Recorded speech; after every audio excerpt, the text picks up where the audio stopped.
Jessica Mitford and her sister Unity shared a room when they were teenagers during the 1930s. On one side of the room, Unity's side, was the swastika and pictures of Hitler. On Jessica's side of the room was the red flag and the hammer and sickle. They compromised once at a Conservative Party jumble sale where they agreed to divide up their mother's stall takings of £10, each sending £5 to the British Union of Fascists and to the Communist Party. Such was the growing up of the amazing Mitford sisters. Nancy, the romantic novelist, Diana, who devoted herself to Oswald Mosley and his fascism, Unity, who devoted herself to Hitler, and Jessica. Jessica was the black sheep, the one who flew her aristocratic nest and went off to Republican Spain with Churchill's nephew.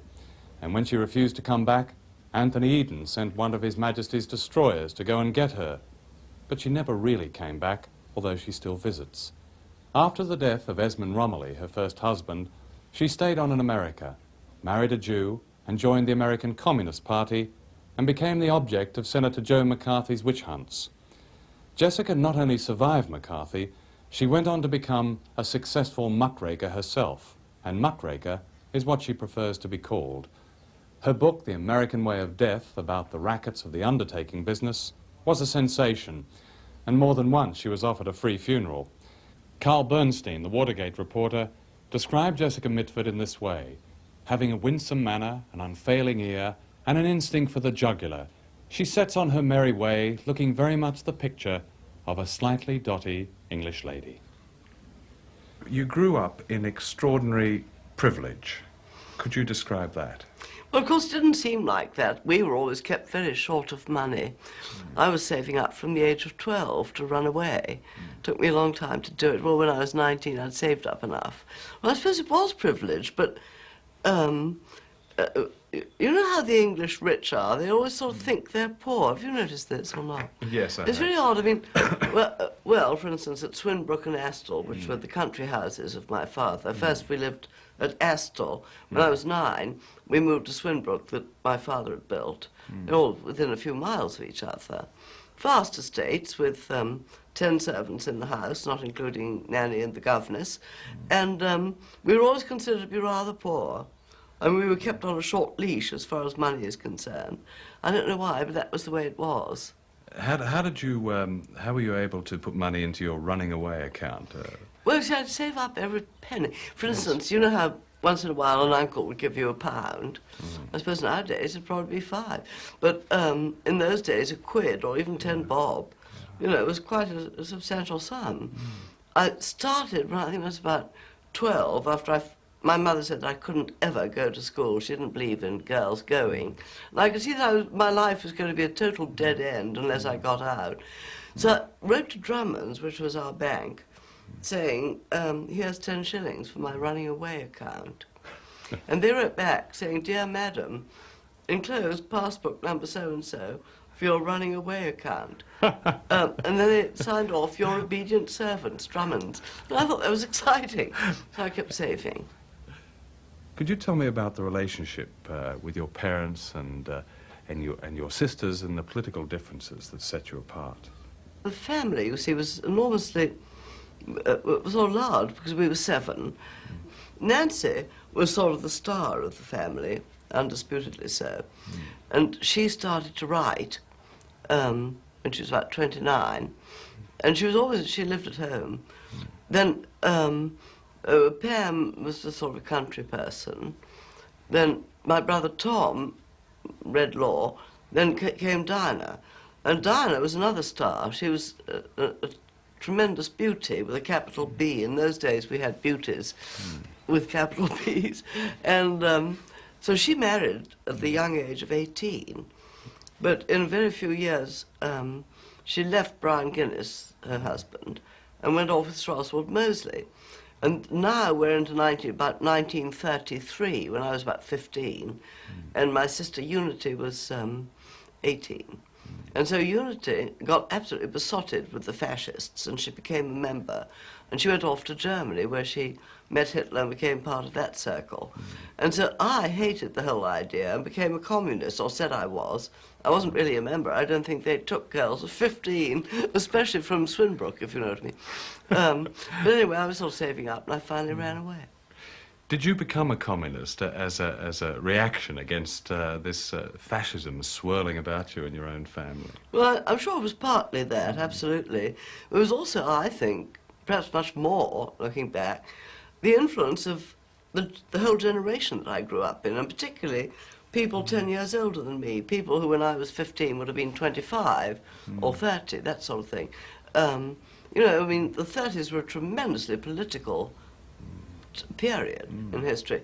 And so there was a huge lot of fascinating ideas swirling about, you know, outside Swinbrook, and which one picked up on by reading.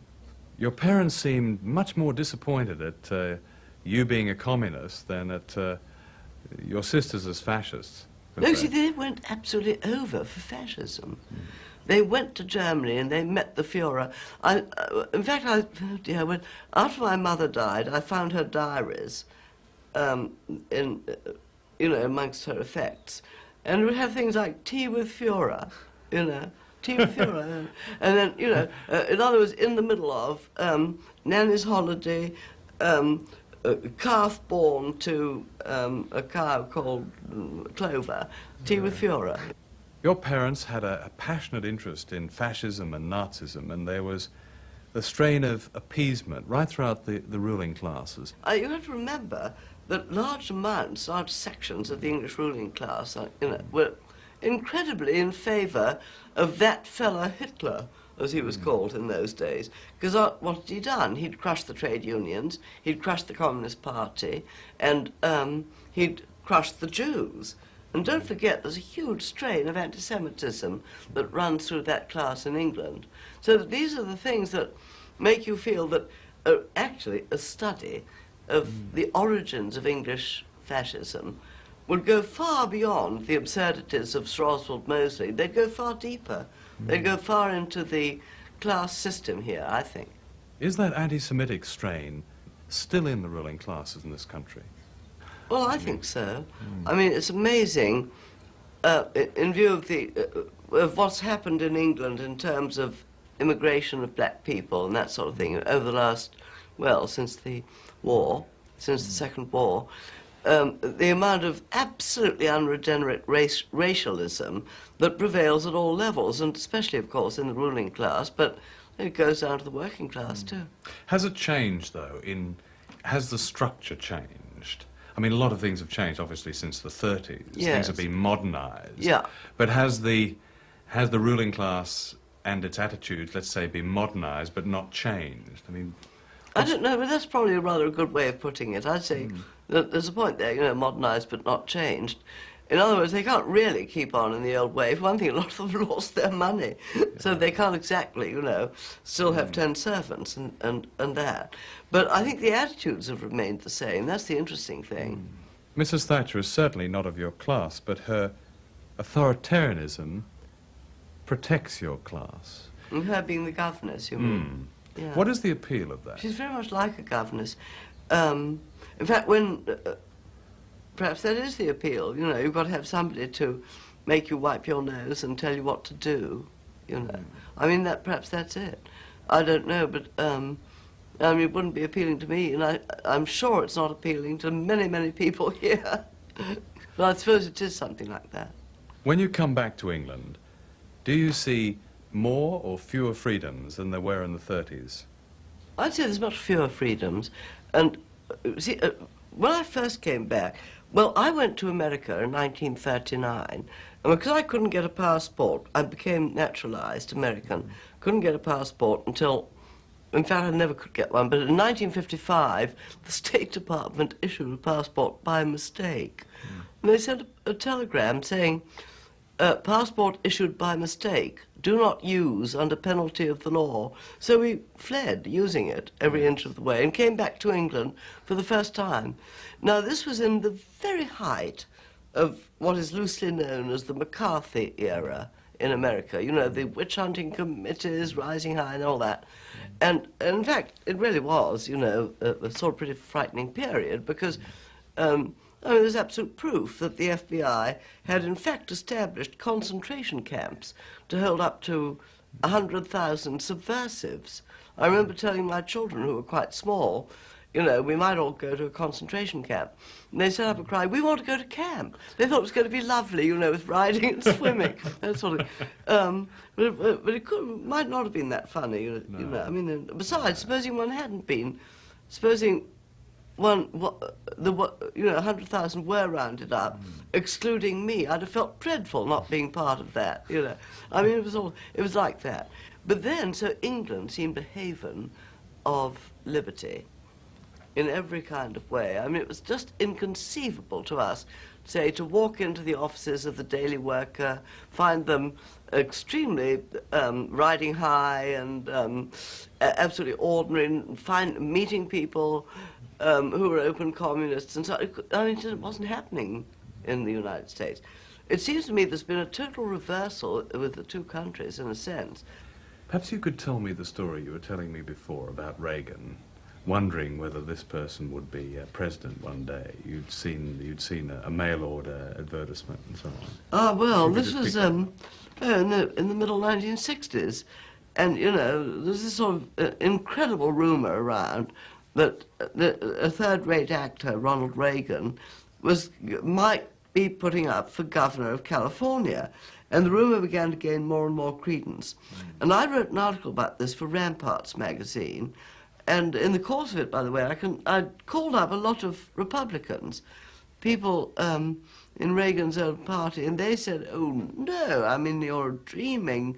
He would never be a likely governor of California. So then I saw an advertisement in the course of doing all this research, which said, Ronald Reagan for president, write to box so-and-so and send $1. Well, I thought this was the rib tickler of all time. I mean, you know, Ronald Reagan for president. So I sent my $1, just see what I'd get. Well, that $1 paid off. To this day, I get virtual love letters. They read like love letters from Ronald Reagan. They all end up, why don't you send $100 to our task force? But, I mean, they're all, you know, sort of trust me, love me sort of thing. They're amazing letters. During the 1950s, during the McCarthy period, you went before the notorious House Un-American Activities Committee, didn't you? Could you tell me about that and the experience of that? Well, see, it's rather amazing when, you know, I mean, all of a sudden you're sort of going off to work in the morning and there's an indistinct figure in the bushes who hands you a subpoena. And so that's the beginning of it, and that's a subpoena to appear. But my subpoena was, I was then secretary of the Oakland Civil Rights Congress, which meant that I had custody of the records and the financial the membership and all that. So my subpoena said I'd got to bring those records with me. And it was rather marvelous. When we got up there, and you know, about a dozen people, and quite a lot of supporters of us, I mean, in the audience. So what you had to do was to take the Fifth Amendment, which is a technical thing. It consists of repeating to every question.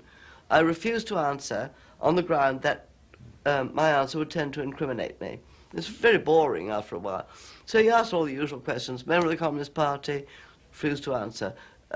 Member of the Civil Rights Congress and all that, you know. And finally he said, are you a member of the Berkeley, I thought he said Berkeley Tenants Club. Well, I knew tenants are subversive because they're not landlords, you know, sort of figures. So I said, I refuse to answer on the ground. And there was a roar of laughter. What he'd actually said was the Berkeley Tennis Club, which was an extremely posh, conservative stronghold of rich Republicans. So at that point, the chairman said, this witness is totally unresponsive, she's dismissed, you see. So I got out of it all that way. And I never had to bring the records or go to prison. We think of the McCarthy period in terms of what the Un-American Activities Committee did to Hollywood people most of the time. But there was another strata of victims, wasn't there? In a way, of course, Hollywood, I mean, all those glamorous people, they've been written up over and over again, and indeed, they got a rough and rotten deal. But I think the thing that's always neglected is what these witch hunting committees did at a much more grassroots level. I mean, when they came to San Francisco, 100 Bay Area Reds was the headline. Well, amongst those were, you know, just rank and file trade union leaders, librarians, teachers, people on a very low level whose names don't mean anything except to themselves and their families. Those people were absolutely forever out of work, you know. And also, the people that were named by the informers, you see, every day the informers would name 300 or 400 people. Those people were out of work. And that's a picture that we don't often get in books about that time. Did it ever really peter out? Well, it sort of petered out and petered in again. What happened is that there was a great fight back, you know, there really was, mostly by the left. The Liberals turned tail and were in a shambles. The American Civil Liberties Union, for instance, actually cooperated with the committee and fed names to J. Edgar Hoover. They had a sort of reciprocal agreement, which was a huge disgrace. Now, the ACLU has since repudiated what they did in those days, but you can see how depressing it was for people like us who weren't about to do that, to find all the liberal allies all gone, you know. But then, well, after McCarthy's death and after several other things occurred, it sort of did go away to an extent, but not really ever. I mean, it's still a potent business, you know, a potent tail wagging. You live in Mr. Reagan's America with a president you described once as a joke. What is there of McCarthyism left for someone like yourself and for people like you in America? Of course, I mean, you can't really call it McCarthyism anymore. It's Reaganism now. Well, there's a huge effort now to submerge and cut away from the Freedom of Information Act, which was an enormously good thing that happened. That under the Freedom of Information Act, you can get your FBI dossier. Now, the Reagan administration is desperately shortening the possibilities of all this. So that's one very bad thing. Did you get your FBI file? Yes, it was marvellous. What did it say? Well, it was 350 pages. Oh.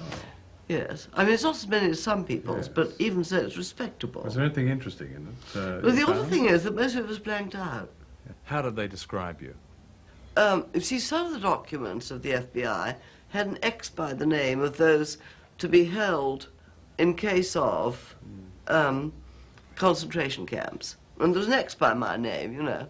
In other words, I was pleased to see that. If there hadn't been, I'd have felt dreadful. Do you know the feeling? I mean, in other words, to be one of those who was considered not threatening enough to put away. You talked your way out of a rape attack by, as I recall, giving your assailant a political lecture. It was rather boring to the poor chap. Could you tell me that story? Well, see, what happened is that, again, this was in about 51 or 52, long before rape became fashionable, which is, you know, there weren't very many cases of it. I was walking at night across a common and heard, you know, running steps behind me, looked, and, you know, a fellow put his fingers round my mouth. I got one finger in my mouth and gave it a huge long bite. But anyway, he wrestled me down a hill into a sort of culvert, you see. There was a creek there, and it was obscured, totally obscured. You couldn't see it from the road. So, and he said something like, well, I haven't had a woman for a year, I've been in Korea or something. I said, well, pity, why don't you get a nice girl your age and sort of find a nice cosy bed? And I started off, I didn't know whether he was crazy or drunk or what was, you know, the thing. And I thought, if only I can sort of bore him stiff, or unstiff, you might say. And I actually rather succeeded. I did at one point, I did one rather mean thing. I said, you ought to join the Peace Committee. I gave her the name of somebody I don't much like, who was the secretary of the Peace Committee. I said, I'll give her a telephone. You probably became most notorious in the United States for your book, The American Way of Death, about the rackets in the undertaking business. What was the history of that book? Well, actually, my husband, Bob, was the one who got me onto it. He's very co-op minded. And so anyhow, he's a lawyer in Oakland, California. And along about the middle 1950s, he began to notice that trade unionists who he represented, he was lawyer for a number of unions, that when a breadwinner of the family died, the money, you know, the death benefit, hard fought for by the union through strikes, etc., supposed to go to the widow and family, would always end up in the pocket of an undertaker. If the death benefit was $1,000, that was the price of the funeral, $1,200, same. So he started an organization which was a sort of non-profit co-op thing to reduce the high cost of funerals. I'm afraid I used to rather laugh at them, call them the necrophilists and that sort of thing, and ask them about their layaway plan. But until I began getting the trade magazines, Mortuary Management, Casket and Sunnyside. My favourite title of all was Concept, the Journal of Creative Ideas for Cemeteries. Well, I mean, you know, I started reading these wonderful things. I found a whole wonder world of the mortuary, which I hadn't known existed. I hadn't known, for instance, that you could have a choice of foam rubber or inner spring mattress in your eternal sealer casket. So I started writing about it, you see, and that was what got me on. It was a very amusing idea, I thought. What was the impact? Well, it was sort of quite good in a way. I mean, a lot of states changed their laws as a consequence, and then the Federal Trade Commission, which is, what's the equivalent here? Well, the Department of Trade. Is that the one that looks yes. after consumer interests? Yes. Yes, same thing. So they went after it, you know. And, Did they put a sort of Trade Descriptions Act regulations on, say, embalming and that kind well, of thing? not quite that, but what they did do was say, you've got to get the next of kin's permission before you do it, and you've got to describe your goods and services and list them and that sort of thing. It's very mild. The undertakers screamed with rage when this happened. How did they react to you personally for They're not terribly proud. ripping off their shroud? That's why I love getting mortuary management. I still get it. My name is in every copy, and they call me Jessica. I always think that's the height of fame. The undertakers of America must have gone quietly crazy at these revelations. No, they were. They got quite exercised over it. They had, I was sent on a tour of the whole country, 16 cities or something. It was an incredible tour. It was before these sort of book promotion things had ever been really done. It was perhaps one of the first. You know, it's 1963. Simon & Schuster was the publisher. In New York, they're called Simon's Shoe Store, you know, because they sort of merchandise books. But anyhow, they sent me on this thing. And everywhere that I went, there was a package from the undertakers, which consisted of my entire communist record as told by the House Un-American Activities Committee and so on, you see. And so it was fascinating to see how the media reacted to this. When I was doing The American Way of Death, the incidence of cremation in the populace as a whole was 3%. It's now 11%. The reason it terrifies them is that, unlike any other industry, I mean, even Thatcher couldn't rescue them because their market is inelastic, meaning one to a customer. In other words, you know, if you're selling television sets, you can sell one for every room in the house, car for every member of the family. Funerals, it's only one to a person. And so, every death that they lose. And then the awful thing is that the death rate's falling because there was a terribly sad article in Mortuary Management saying that due to the national speed limit being set at 55 miles and due to medical advances in cancer and heart attacks, the death rate is falling. It's terrible. I mean, you can see the It's tragedy, really. plight. Do you have any regrets? Well, I don't know. I mean, I think that... You changed your life rather radically when you were a young person, didn't you? Oh, I certainly don't regret that. No. No. What I suppose everybody regrets is not having been better at the things you were trying to do and more successful at them, like the civil rights movement, let's say, you know. But, I mean, what can you do except your best you can, you know, and so kind of thing. So I wouldn't say there's any sort of huge, super regrets, except for not being better at it, you know. Jessica Mitford, thank you very much. C'est moi qui vous remercie. Thank you.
Costa-Gavras, born in Greece and now a French citizen, is one of the most successful artists in the cinema, and yet he remains an unrepentant outsider, a foe of governments, repression, injustice.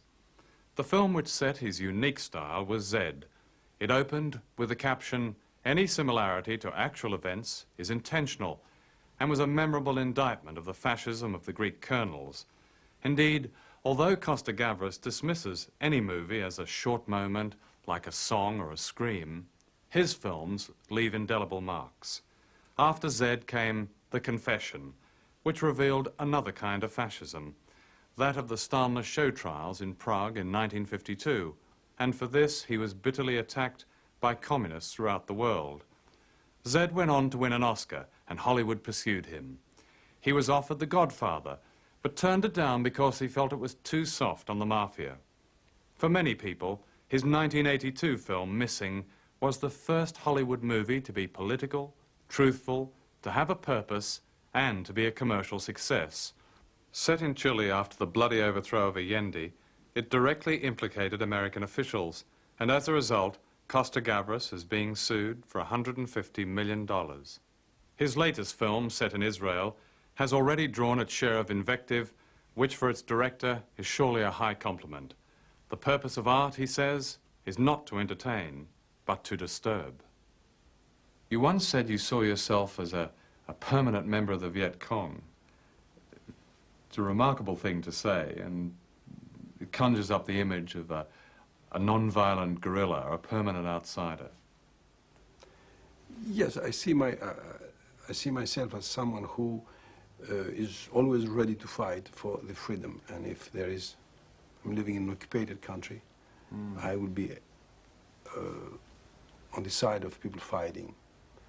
And whatever is the occupation, because sometimes you have occupation from outside, and sometimes from inside.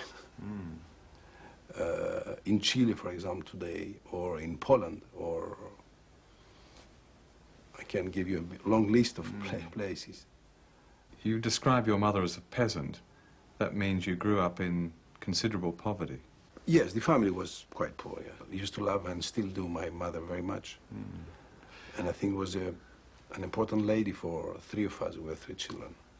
Right. Because she was quite a peasant, and she pushed us to do studies, to try to learn languages. He said, you should go to the university, you should go to Paris. She didn't know anything about Paris for studies. My father did the resistance with the anti-royalists. And the anti-royalists were all of, I mean, even communists, all the left-wing people were with the anti-royalists. So after the occupation, the king came back. And all those guys have been considered as communists, most of them. And they lost their jobs. And they used to send them often to the islands, not for vacations, but the islands were jails at the time. Your Because the father, jails in Paris, in Athens were full of people, so they have to send them to the islands. your father was arrested in jail several times. Oh, wasn't he? several times, yes. For 4 years, for 5 years after the occupation, he probably went to jail for 6, 7 times. Curiously, those for me are good years. Going, for example, to the jail to bring food to my father. It was some kind of funny thing to do because I was very young. I had to cross the town alone by myself, and then get into the jail, see the other prisoners. Probably the only thing, the bothering thing, was to see my father being in jail. But the other prisoners didn't have bad faces. They were good people. I mean, like my father. You could see them. It didn't look like thieves or killers. But this is probably was the most sad thing for me. But the rest of it, we were poor. But it was funny times. How did you then go to Paris? I suppose the question is, how did you become a filmmaker? It wasn't. Oh, God. It wasn't immediate, was it? No, I keep thinking that it didn't happen. Sometimes I said to myself, someone will come back and tell me, hey, come back, give us everything you get. It was a mistake somewhere. Yeah. No, after the school, the high school, I couldn't go to the university in Greece. Again, because of my father's political... You could not go? Yeah. No, Yeah. I couldn't. I mean, it was...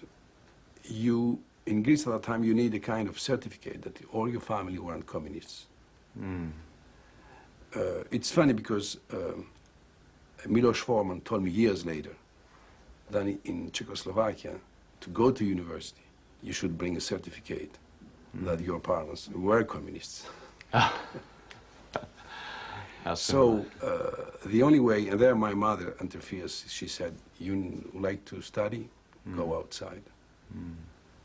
And I worked for 1 year. I made some economies and I went to Paris. How important are your Greek roots to you? Look, they start getting very important or reappearing next day after the putsch, the colonial putsch. And I feel very Greek, and I feel like having something to do against them. This was 1967 when the colonels took over. 67, that's right. Yeah. And in that spirit, I made Z. And I think if Z has something very strong, very passionate, it is because I felt, after so many years, as a Greek. What were the obstacles in making it, the ones that you hadn't foreseen? The show business people used to say there is no love story. Some people told me, put some more love story with the lady, and I said, no way. And they said, no, we can do it. And then some other people say, this is a political matter. The audiences don't care about political movies and so forth. Every kind of reasons. I think finally, that was a big lesson, the audiences are much more clever than we can be or the producers can be, generally. What I appreciate about your films is that they're made not to appeal to an elite, but to a mass audience. Just how important is a mass audience to you? I'm coming from a mass audience. I'm not coming from an elite. So it's a kind of discussion I try to have. I cannot discuss with an elite. If the elite likes my movies, it's okay. But I think I feel much more closer to what we call a mass. I think a mass can be an average person. I mean, everybody. And I also think that movies are also a show, are a spectacle. Must be exciting, must be fun if there's possibilities, moving, passionate. Do you find it difficult to explore this kind of introspection about your work? In other words, that the reasons that you do things are secondary in your work? And I don't want to know the reasons. Yeah. Finally. I don't want to get into this, to analyze it. I'm afraid to kill it, to tell you the truth. It's, if there's a kind of, let's say, a motor or something, or passion or some kind of important strength somewhere inside, I prefer to not know about it. What was your purpose in making the confession? The confession, it was important to say that if me and my friends in Paris, we say we are left-wing, we really don't accept that kind of left-wing, which is, it was the communist parties. I'm trying to simplify by saying that right-wing, it's people who are against freedom, who occupying people who are racist, who are against the other people of freedom and so forth. So, since I was young, I heard that Soviet Union, Stalin was like a left-wing, and that I really never accepted. I think it was as right-wing as other right-wing people, probably as Hitler or as Franco, as Somoza and so forth. And of course, with some differences, of course, it's necessary to take every dictator and put him in his precise position, historically and politically. Can you tell me something about the extraordinary reaction you had to the confession? Very violent, very violent. First from coming from the Communist Party, and then from some socialists also, because it was historically it was the time when the Social Party was trying to get together with the communists. But the most extraordinary thing, it's 4 or 5 years later, the French Communist Party took the complete opposite position. The movie was shown in television, and after the showing, it was a discussion. And an important member of the Communist Party came and he said, this is an important movie, the Communist Party should be part of it, probably produce that kind of movies and so forth. The line had changed. The line changed, that's right. Yes, but your truth remained the same in the film. The facts and the truth was there, that's right. After the confession, there was an episode in Chile, wasn't there? Just after Allende had taken over. What happened was this, a Chilean director called me from Chile. I didn't know him. He said, "Your Costagaras, look, here they are using the confession against the Allende government, saying that Allende government prohibited the confession. Do you know anything about that? What happens?" So I called Paramount in New York. They had the rights for the America and Latin America. And I said, what happens with the confession in Chile? They said, nothing. It's summertime. We will show it in winter time. I said, there is any prohibition or something? They said, no. Okay, so I picked up a plane. I went there, quite incognito. And I stayed there for 1 week. I asked to the journalist, who was a friend of friends from Paris, and I said, look, is there a way to meet Mr. Allende? And he said, yes. And he called, and next morning I had breakfast with Allende. I said, sir, I'm here, and I saw all the campaign against you through my movie, and I'm ready to make a statement if you agree. If not, I pick up the plane and go back. He said, anything you like, do something. So we, very secretly, during the night, we did in television, we tape a declaration and date. And he presented next day, and it was a kind of bomb, because nobody was waiting. And I said all the things I read in the newspaper, said this is fake, this is not true, this is that. And the attacks were trying to describe Allende as a Stalinist. As a Stalinist, and that yes. your film, they were saying, underlined the threat that he posed to democracy. That's right, yes. Exactly. And then from one day to another, I became an enemy, the enemy. So I was the good guy of having the confession. And then as I was saying the truth, they said he's a pro-Allende, he changed, he's Stalinian like he's Allende and so forth. Yeah, it was a sad moment. I was going to ask you, how did all that personally affect you? Oh, I don't know, I prefer not think about that. Of course it affects me. How would you describe your own political beliefs?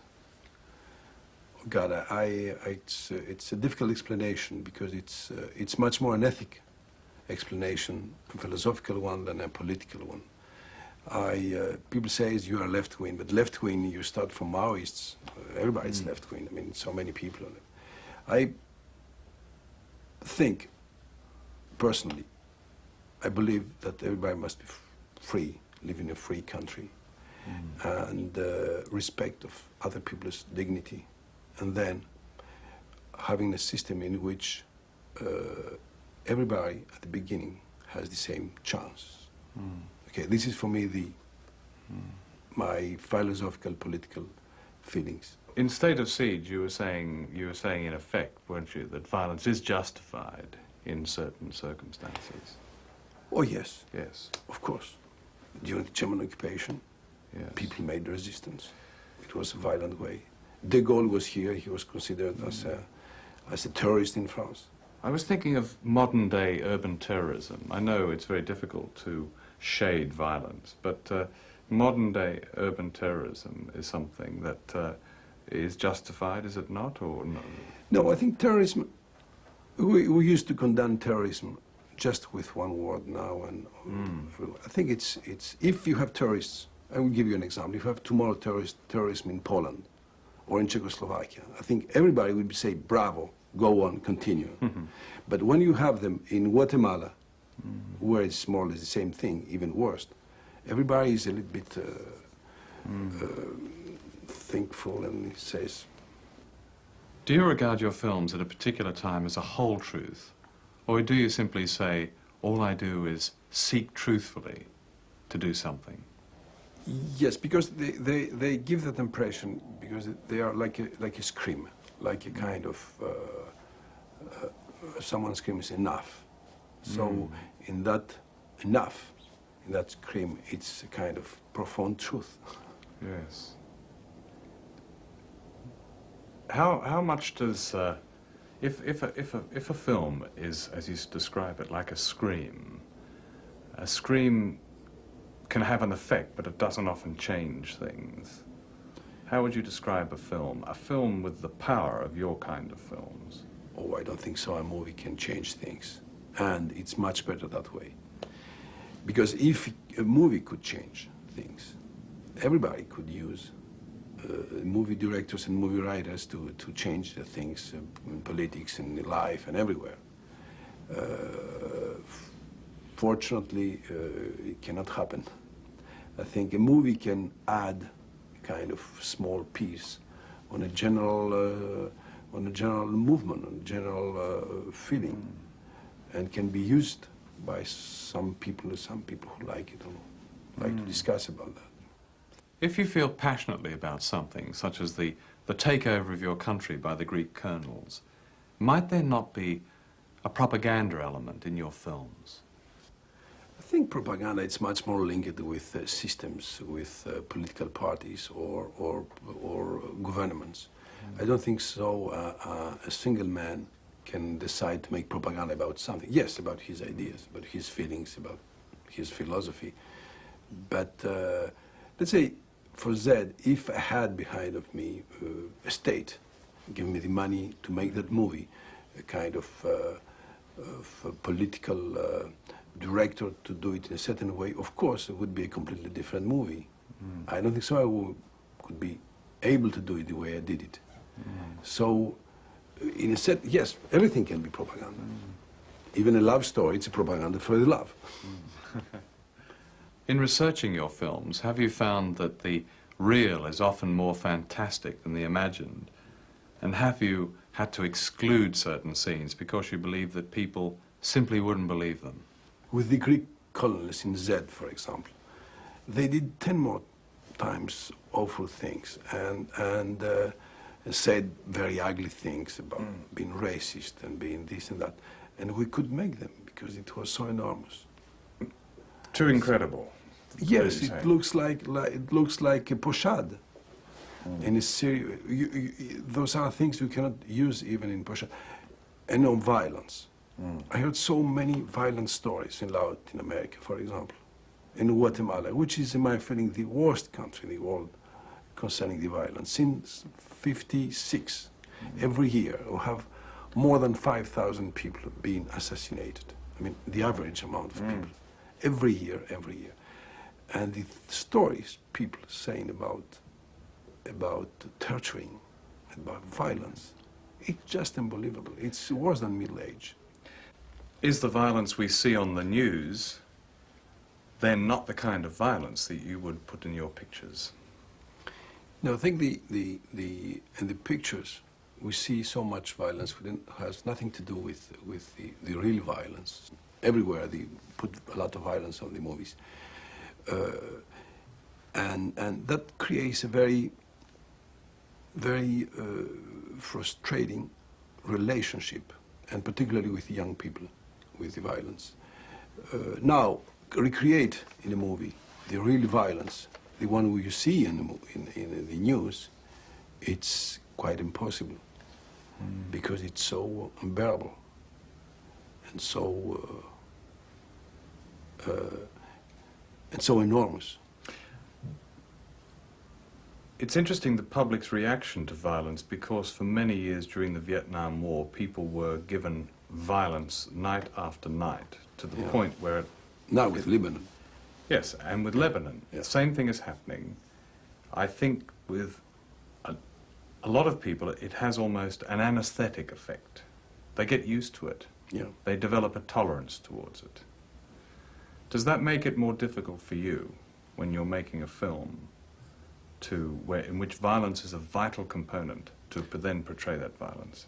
Oh yes, and for that in Missing, I didn't show quite any violence. There is no any violent scenes. It just I tried to create impressions because of the shooting sees things audience cannot see, but just feel and imagine what can be the violence.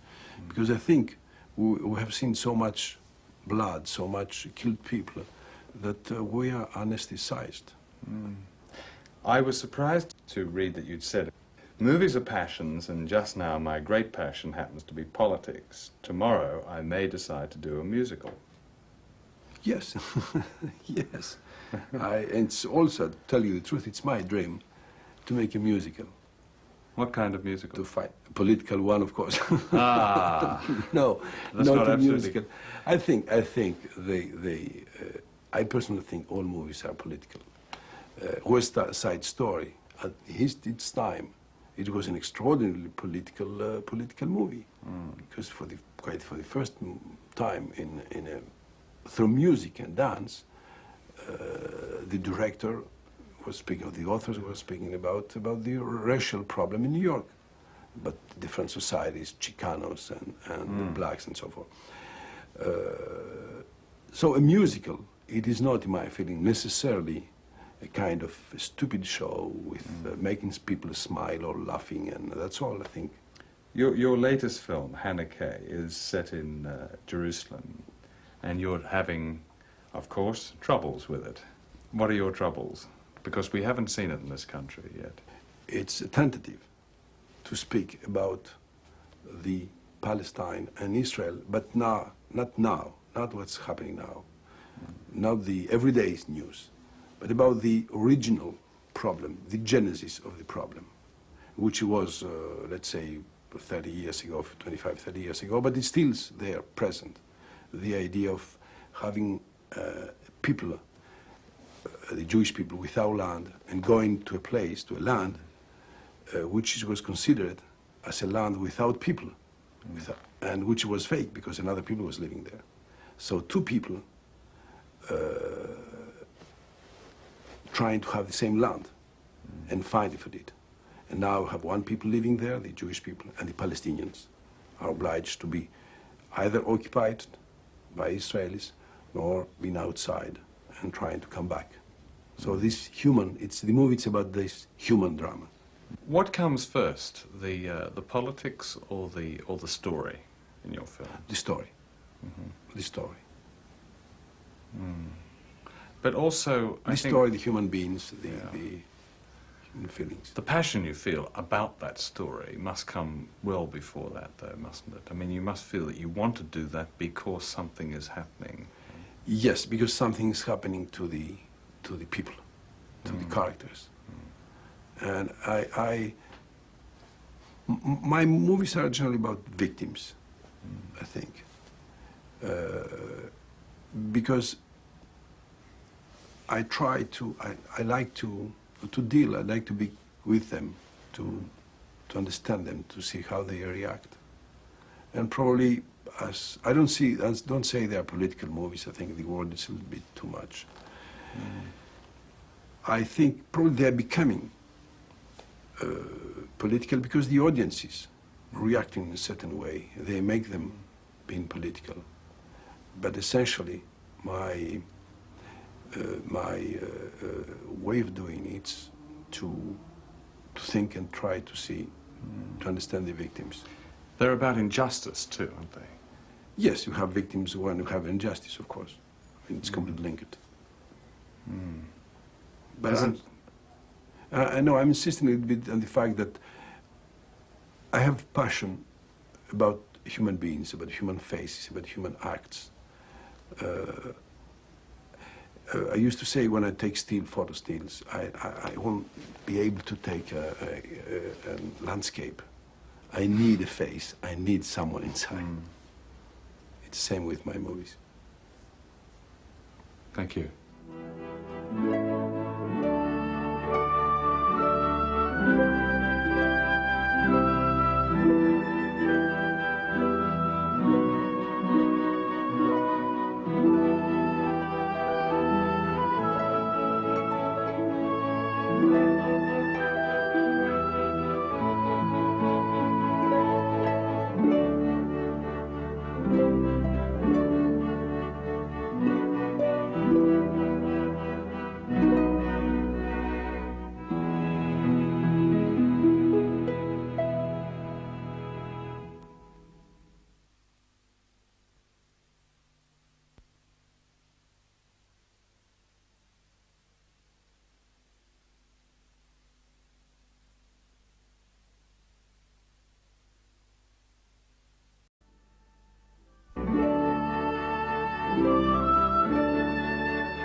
David Williamson is Australia's leading playwright and film writer.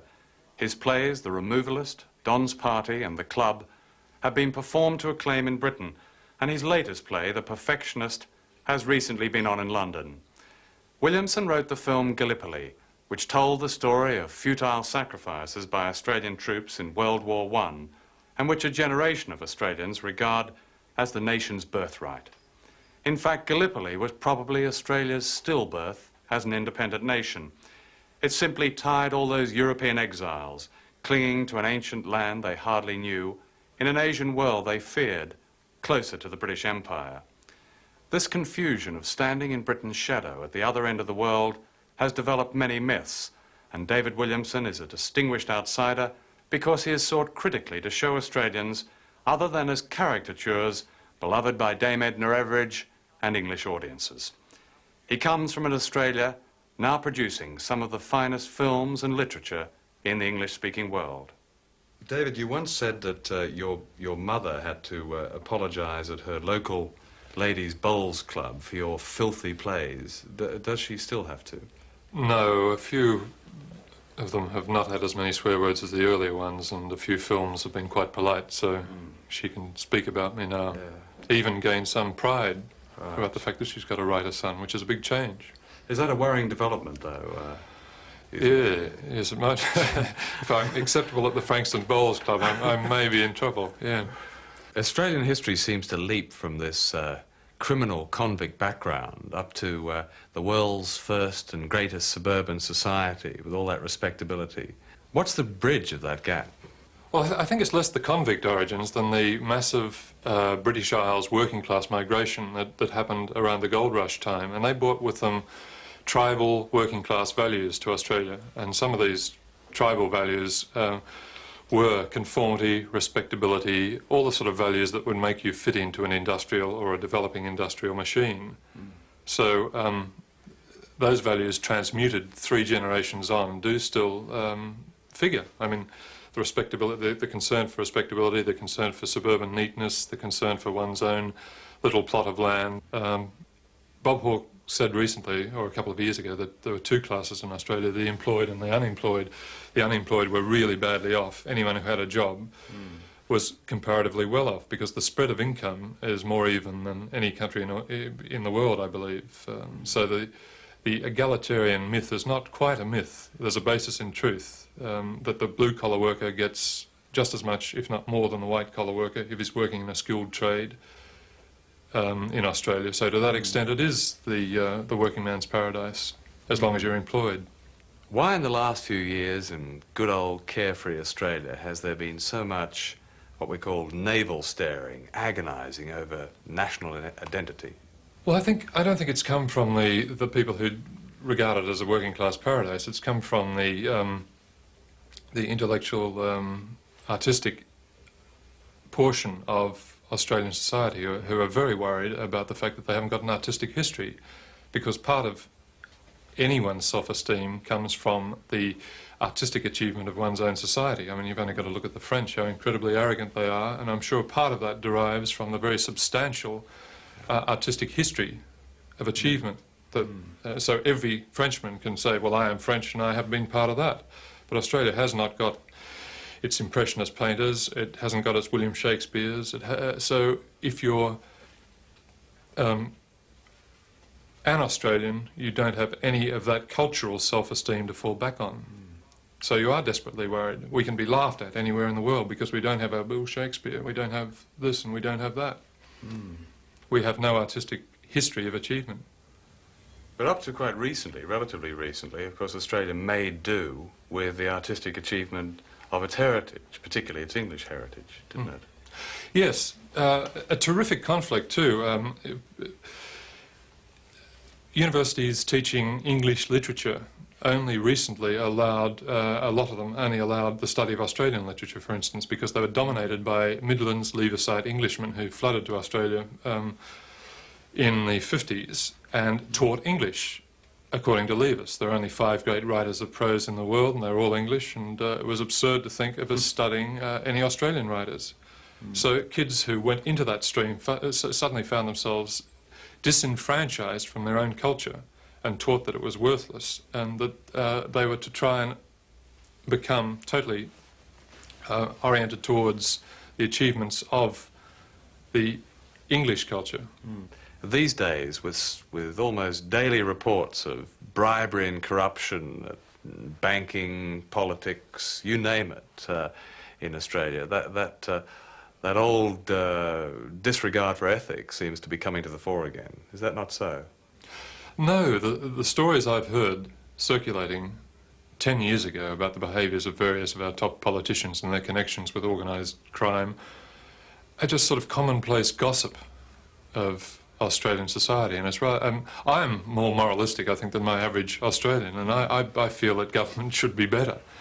And there's always a moralistic tinge to my writing as a result of that. But I don't think idealism is a very deep-rooted impulse in Australian society, and never has been, because of the nature of the way the country started, that life was against you from the beginning, and if you could make something of yourself by fair means or foul, good luck to you. Bad luck if you were caught doing anything dishonest. If you did succeed, you'd done it by sucking up to one's superiors, by underhand means, by devious means. There was no concept of success being due to your own merits, which was a typical tribal working class attitude. Isn't it true that much of Australian history is a succession of failures that have to be almost covered up? Republican failure at Eureka Stockade, failure in the 1890s with the strikes, failure at Gallipoli when so many Australian troops were sacrificed. Yes, well, it was very hard to force Gallipoli into a heroic Yes. venture. It was heroic. When we researched it, when I wrote the screenplay for the film, there was no doubt that there was individual heroism, but the whole exercise was shoddy, badly managed, and a tragic waste of lives. And yet, because Australia desperately needed some international self-esteem, the first time Australian troops went into battle in a big way, it had to be presented as a great victory one way or another. It's the same quest for self-esteem that goes on in the arts now, the one we were talking about before. Then it was, will our soldiers perform in the eyes of the world? Australia is desperate to prove it's a substantial nation in all kinds of areas, but it used to be soldiers and sportsmen. Now it's filmmakers. I mean, because there are other failures, weren't there? I mean, could you talk about some of those, perhaps, and how, and the Gallipoli mentality of fighting other people's wars and getting involved in yet another disaster? Yes. Well, one way to maintain national self-esteem was to link yourself very closely to the motherland, England, which had huge international prestige at the turn of the century. And if we could become one of the good children of the motherland, then we could get our national self-esteem that way. And that sort of trend persisted for a long time, as late as the 50s, when Sir Robert Menzies was still prone to making statements like, we are British to our bootstraps. But as England's international self-esteem rapidly took a downhill slide, attaching oneself to the mother country didn't seem a viable strategy anymore. So new ways had to be found, and I mean, we had to do something ourselves finally.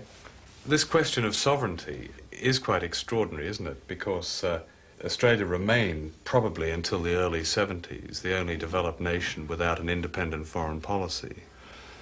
Well, the Whitlam government was one of the first to really make a stab at an independent foreign policy, independent from the States and from Britain in the 70s, yeah.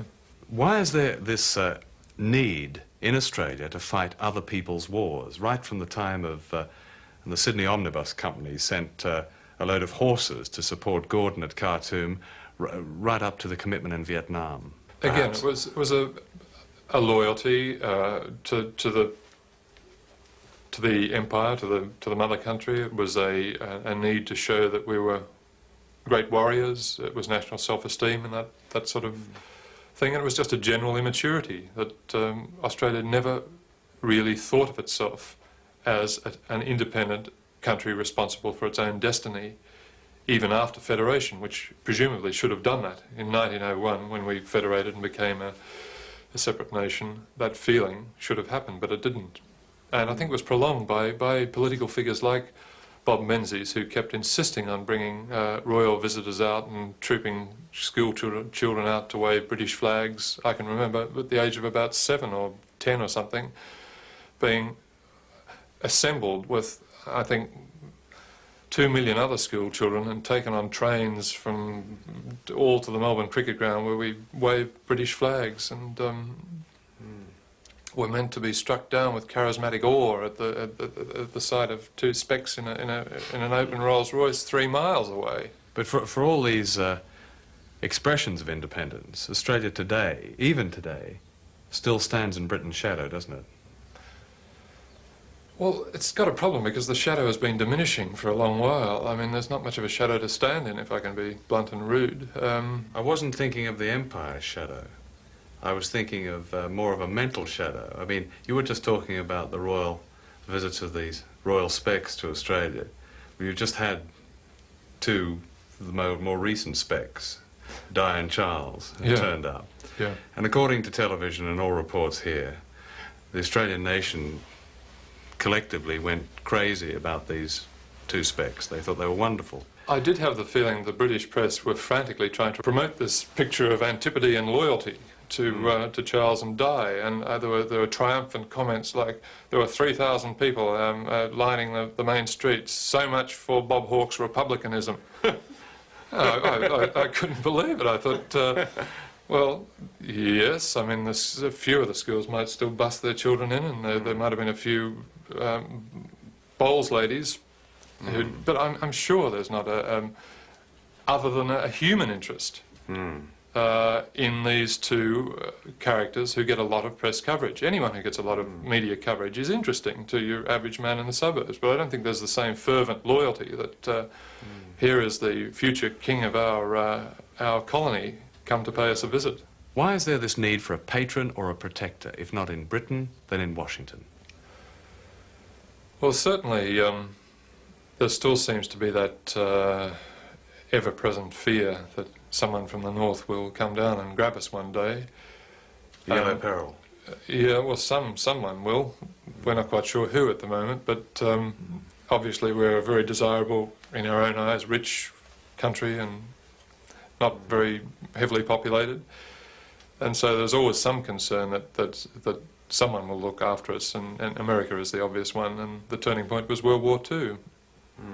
I don't think there's any sense that the British fleet will come and rescue us as there was in the Second World War. Well, they just rescued the Falkland Islanders, so don't be so sure, you know. Yes, but they're, you know, I mean, surely Australia must have felt rather comforted by this rather belated show of imperial power.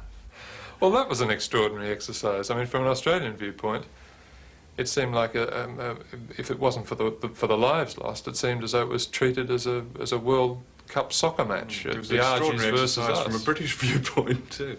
Yeah. Yes. A very disturbing exercise that one would have thought that 20 years or 30 years of liberal, anti-patriotic education would have dispelled all these deep-rooted patriotic urges to beat the hell out of each other. Was it seen in sporting terms in Australia?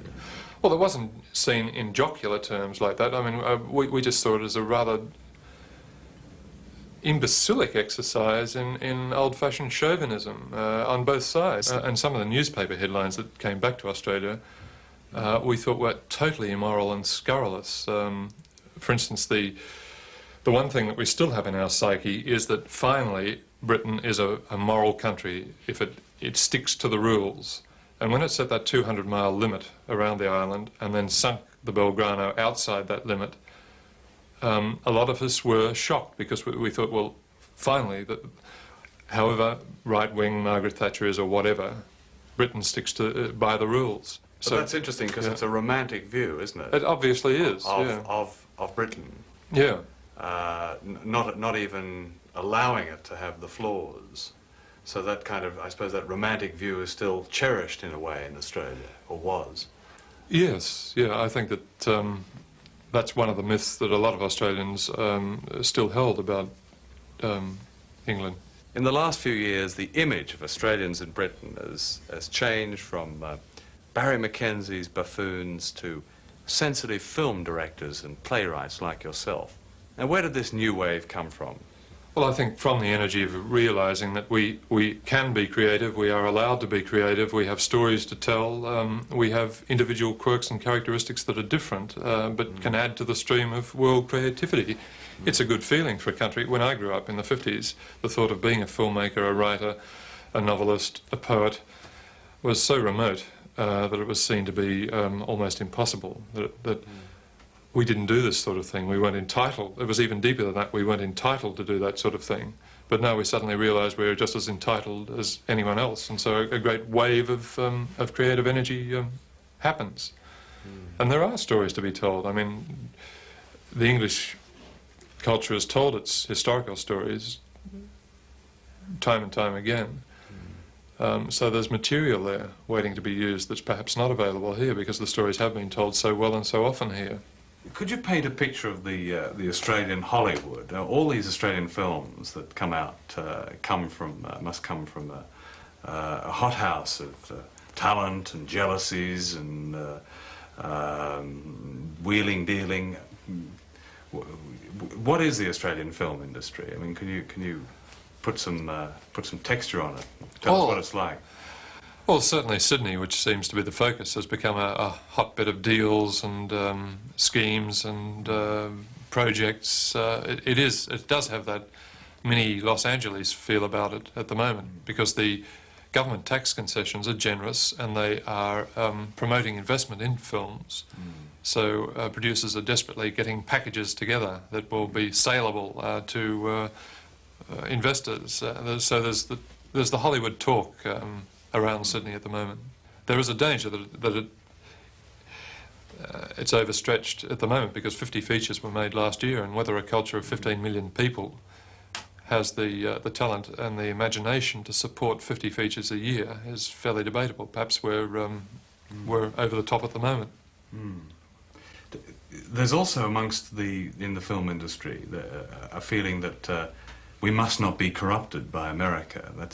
Is that still a worry that offers have been made to leading people in the film industry, and whether they should take them and declare themselves impure is a matter of great debate.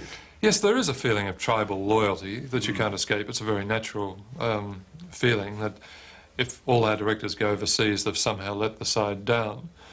And a lot of our best directors have gone overseas. Bruce Beresford, Fred Shepsey, and are now making films that you could only describe as American films, but perhaps bringing an Australian sensibility or an Australian work method to it. I don't know.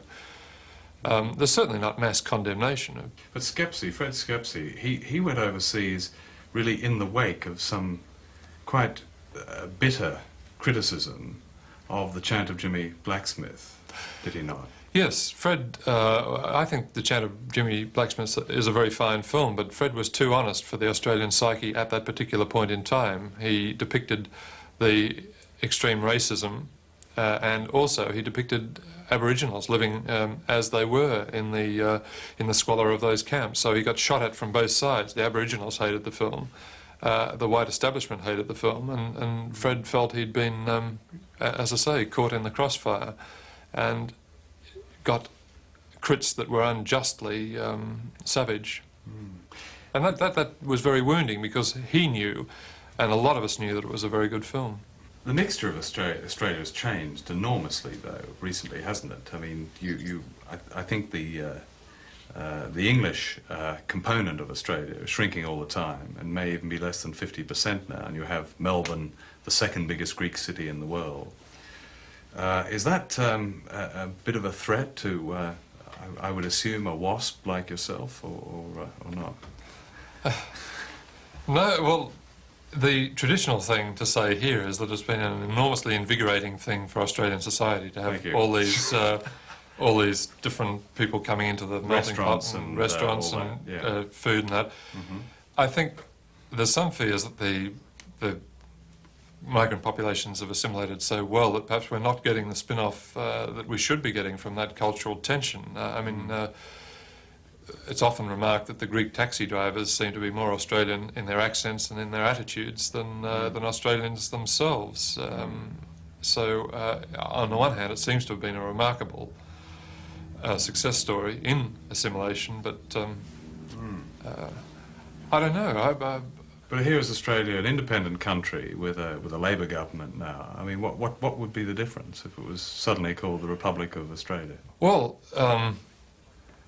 there would be a psychological sense that we have to control our own destiny, that the highest court of appeal has to be Australian, that there will be no dismissal of governments by Queen's appointees, and well, those are the technical aspects, but I think more important psychologically that we acknowledge that we are now a very different country than the country our forefathers came from 200 years ago. Well, as you're doing that, what happens to Australia? Does its character change quite considerably as the ethnic mix changes over the next generation? I mean, are there dramatic changes ahead for Australia? Yes, I think both the ethnic input and the world media input. I mean, it's a different Australia than I grew up in because of the easy access to overseas media material, and we're going to get it live on cable. We are now. So the old truisms about the global village are coming true. Our children speak an American vernacular slang mixed with an Australian one now because they've watched Sesame Street. There's a different sensibility emerging because of that close contact with the overseas media. So the unique distinctness of Australian society, at least on a superficial level, will get less. We'll seem just like another big urban capital, but I think there'll still be deep differences of the sort I've talked about earlier. What will happen to the black Australians in the bush and in the slums as this technology reduces the rest of Australia to like everywhere else? The prospect seems fairly bleak for the Aboriginal population. I mean, the philosophy has changed from assimilation to tribal enclaves to urbanisation. I think the whole there's somewhat of a despair about the Aboriginal population. We don't know where it's going, they don't. There doesn't seem in the immediate future there'll be anything more than the fringe dwellers they are now, to a large extent. And if you look at the American experience, the experience of bringing the Indian population, the American Indian population, into the mainstream or keeping them in cultural enclaves, the whole disaster story of our Aboriginals seems to have been shared by the American Indians. There doesn't seem to be any new thinking, any vigorous thinking in this area. How did you become a playwright? Because you had a very odd and interesting beginning, didn't you? Yes, I graduated as a mechanical engineer from Monash University and then did psychology part-time and was a lecturer in thermodynamics for 7 years, but I'd always written for university reviews. I'd always wanted to write, and the feeling of writing for actors was very exciting to me. So it was always my secret desire since very early age to write. But as I said, growing up in the ethos I did in the 50s, it seemed an impossible ambition. But you became an engineer, didn't you? Yeah. Yes. Well, in those days it was thought that boys who were good at mathematics did science and girls did arts. It was a very sexist society in the 50s. And I had some mathematical talent, so it was assumed I should become a scientist, a doctor or an engineer. And what were your own roots? Where did your parents or your grandparents originate from? Scattered around the UK, from Orkney Islands to Yorkshire to the whole mixture, Irish, Scottish, English. I've actually lost them. I get my father and say, look, we should know where they all came from. And he said, I'll do it one day, son. And I just know vaguely. And that, there are a lot of Australians like that who only have very tenuous links and vaguely knew that their forefathers came from somewhere round about there. David Williamson, thank you very much. Thank you.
"16 years ago, I was banned from South Africa. Those were perhaps the darkest days of apartheid, during which I had known many of the few, those brave and tenacious white people who actively opposed the brutalities of the state. But I never met the woman whose courage often inspired and nurtured them, whose name was and is synonymous with decency in South Africa, Helen Suzman. For 13 years, Helen Suzman was the sole representative of the Progressive Party in the South African Parliament. As state murder and torture, house arrests, bannings, and myriad forms of repression sealed off South Africa from much of the world, Helen Suzman stood up, alone, day after day, to attack the countless racist laws which the governments of Verwoerd and Foster pushed through, while the official opposition remained on its hands, mute with indecision and fear. In the 104 days of her first session in Parliament, she made a total of 66 speeches, moved 26 amendments, and put down 137 questions. It was an incredible performance, and the hatred directed at her was almost tangible. She was a woman in a patriarchal society, a liberal and a Jew in a racist and often anti-Semitic state. Abuse and smear were routine. Helen Suzman also has had to live with the many and harsh ironies of a white liberal brought up in isolation from the black majority and supported by a rich and privileged electorate who, she herself admits, would not vote for her if they thought her ideas would win the day. Helen Suzman has come to London for this interview. Did you yourself ever feel during those 13 years that you were deceiving yourself? I mean, there you were sitting in a cosy assembly, debating racism, talking of democracy as if South Africa was in Europe, not in Africa. That sense of delusion almost. Well, one tried to draw the distinction between a real democracy and a country in which 72% of the people are denied the vote, 80% in fact, as you include coloured and Indian people. So one made no attempt to tell the government in any way that the system was satisfactory from a democratic point of view. Quite the opposite. One was using Parliament to try and reveal all the time the terrible shortcomings of the system. And I would say that, you don't have much alternative, John, when you live there, if you're a liberally minded South African, to use it in its best sense. If you stay there, you can leave, of course, and a lot of people have left. But if you want to stay there and try and fight the system, well, then you've got to use whatever methods are available to you. And if you're not part of a revolutionary movement, Parliament is the major forum, and the opposition party in Parliament is the major political weapon that you have to use. But can you give us an idea what apartheid is like on a day-by-day basis, on a mundane, a banal level? I mean, can you encapsulate it in one event, one moment? Well, I'd have to translate myself from a white South African into a black South African. It would mean that I'd have to get up probably at 4:30 in the morning to travel from Soweto, the big black township, which is about 15 miles out of Johannesburg, and get myself to work on a very overcrowded train, which is very different from the transport used by whites. And I would then come to my job in the city, and probably I'd be either an unskilled or semi-skilled worker, earning a fairly low wage. And I could be stopped by a policeman at any time and asked to produce a document showing that I had the right to be in the city. That intrinsically is what apartheid means to an urban black. He is under surveillance. He's got to be able to show that he's entitled to be in the urban area. What happens to those people when they're dumped in those so-called homelands? What lives do they then lead? Of course, the Minister of Cooperation and Development would immediately object to the use of the word dumped. He would say that that no longer takes place. But perhaps some would object to his title, yes, the Minister of Cooperation and Development. Yes. What in truth does that mean? The control of people, really, that's what it is, of the movement of black people.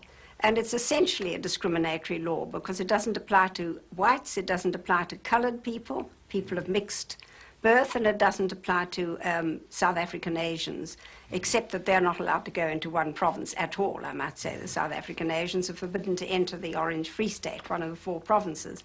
But they can move from one area to the other without going through all these terrifically difficult procedures that blacks have to go through.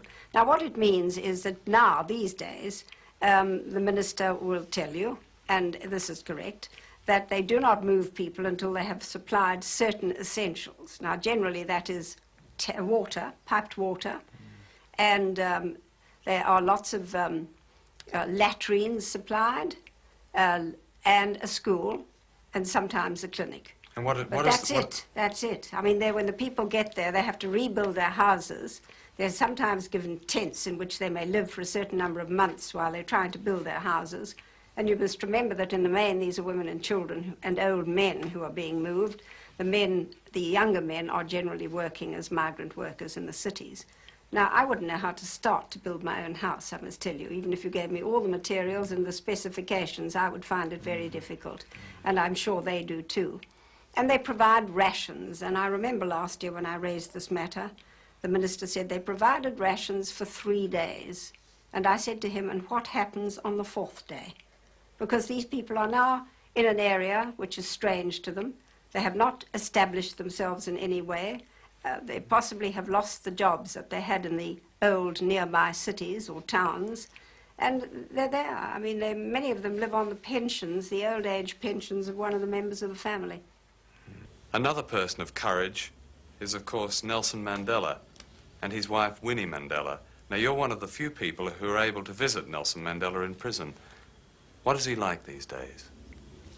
Well, the last time I visited him was about a year ago, and he was in very good health and very good spirits. He's quite a remarkable person. I mean, there is nothing cringing about this man, although he's been in jail for 20 years. He is a very forthright person and clearly very much in control of the situation. He's had my support as a prisoner. I mean, I don't necessarily agree with his or Winnie's political views, but that's by the way. It's unimportant to me. The important thing is that he is there. He's got a sentence, a life sentence. One of my jobs, I believe, which is an important job, is to keep an eye on prisoners, particularly those people who've been sentenced for what the government prefers to call crimes against the state, but who are politically known as political prisoners by other people. Some people would say that as long as there's a profit to be made in South Africa, the system of apartheid will survive. I was thinking especially of the enormous investment of British companies in South Africa. I think, John, that's the old capitalism and apartheid go hand-in-hand argument. And I think there was a lot of truth in that perhaps many years ago when South Africa relied almost entirely on the primary industries of mining and agriculture.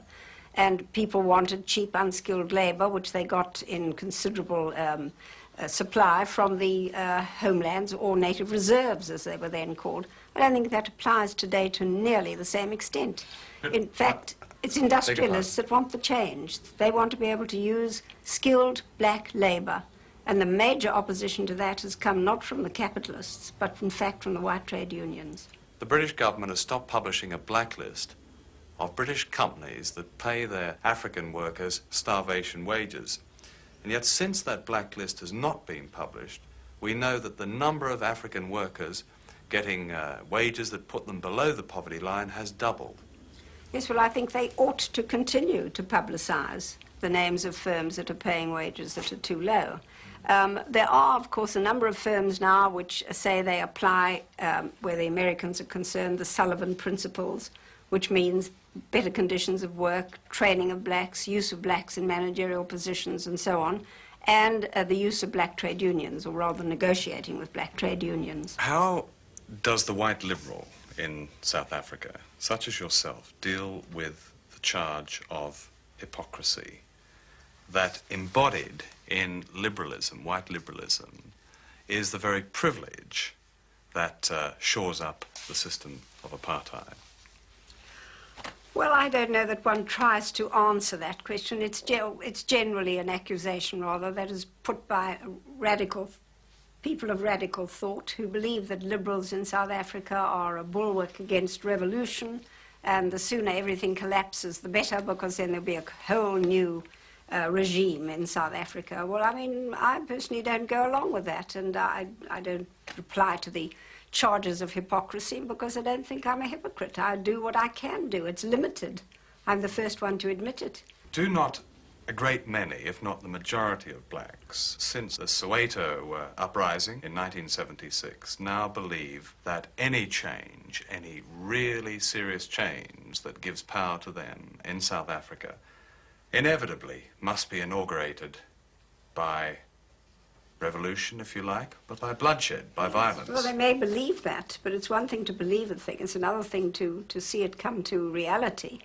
And, I mean, one must realize, living in South Africa, there's a very sophisticated army, there is a paramilitary force, there is the police force, and there are very many informers among the black people themselves. And together with that, together with the oppressive system of detention without trial, all this makes it very difficult to get any really aggressive movement going in South Africa. You must realize that the political organizations like the African National Congress and the Pan-African Congress are banned organizations, that a great number of the leaders are banned themselves or are in exile.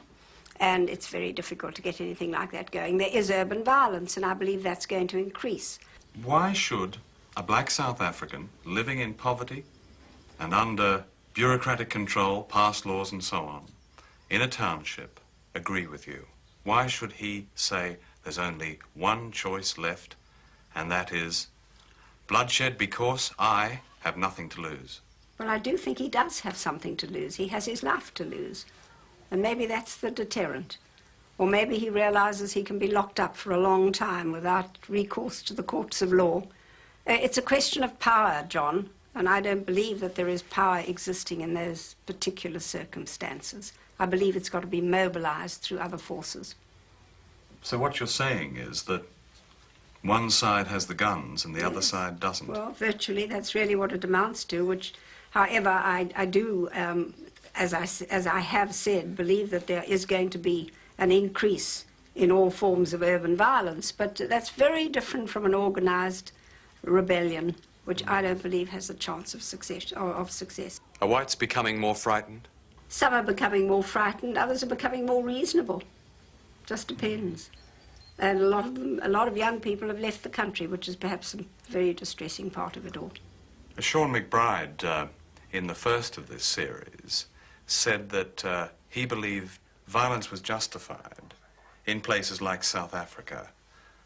Well, what are your feelings about that? I don't like violence at any time, but I don't like it whether it comes from people who are fighting the regime, and I also don't like it when it's institutionalized violence that comes from the government. Well, he was of course referring to the, as he put it, I think, the right of the victim to resort to violence, Yes. to overthrow the oppressor. Well, he may have a right, if you like to look at it as a balance against institutionalized violence, but what it accomplishes is another thing.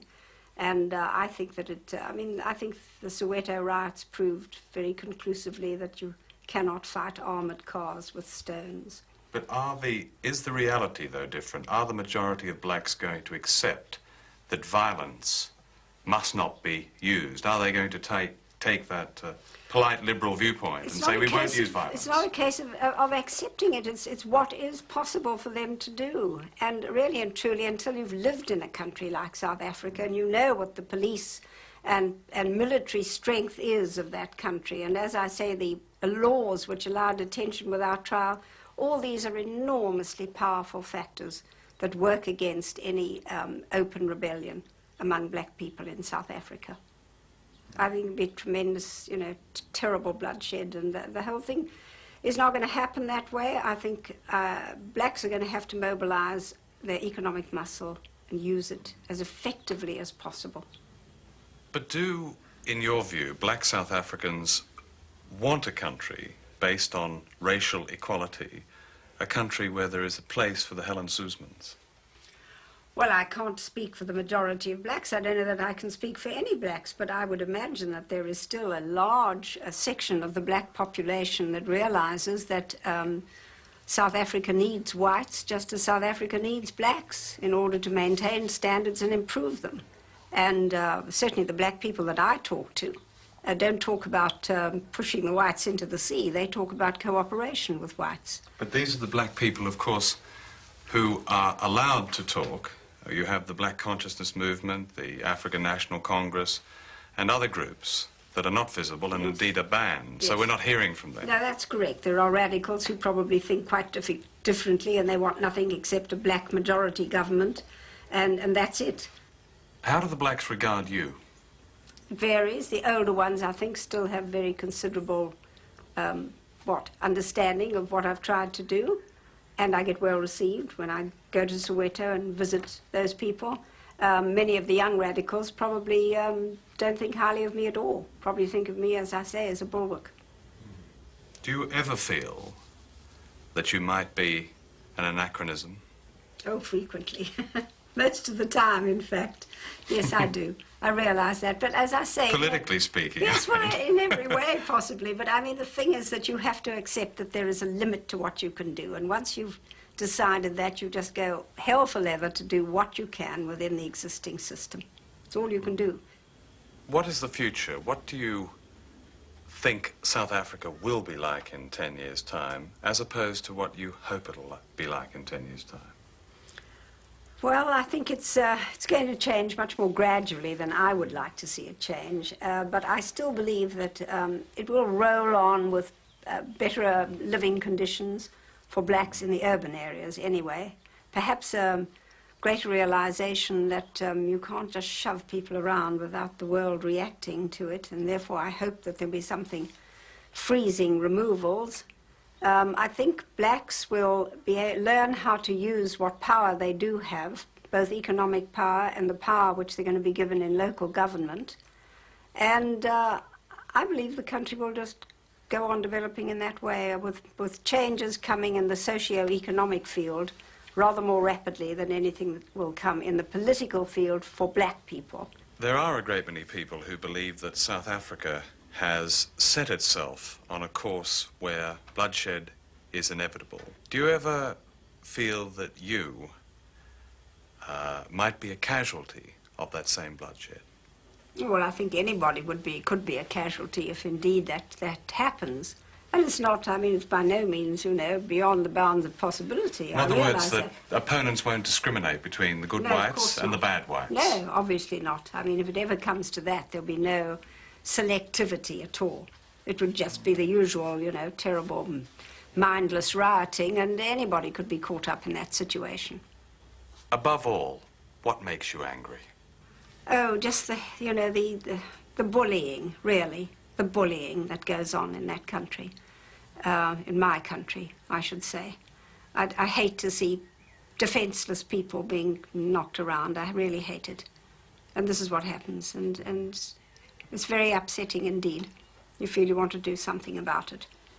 Helen Suzman, thank you very much.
Martha Gellhorn has just returned from the war in El Salvador.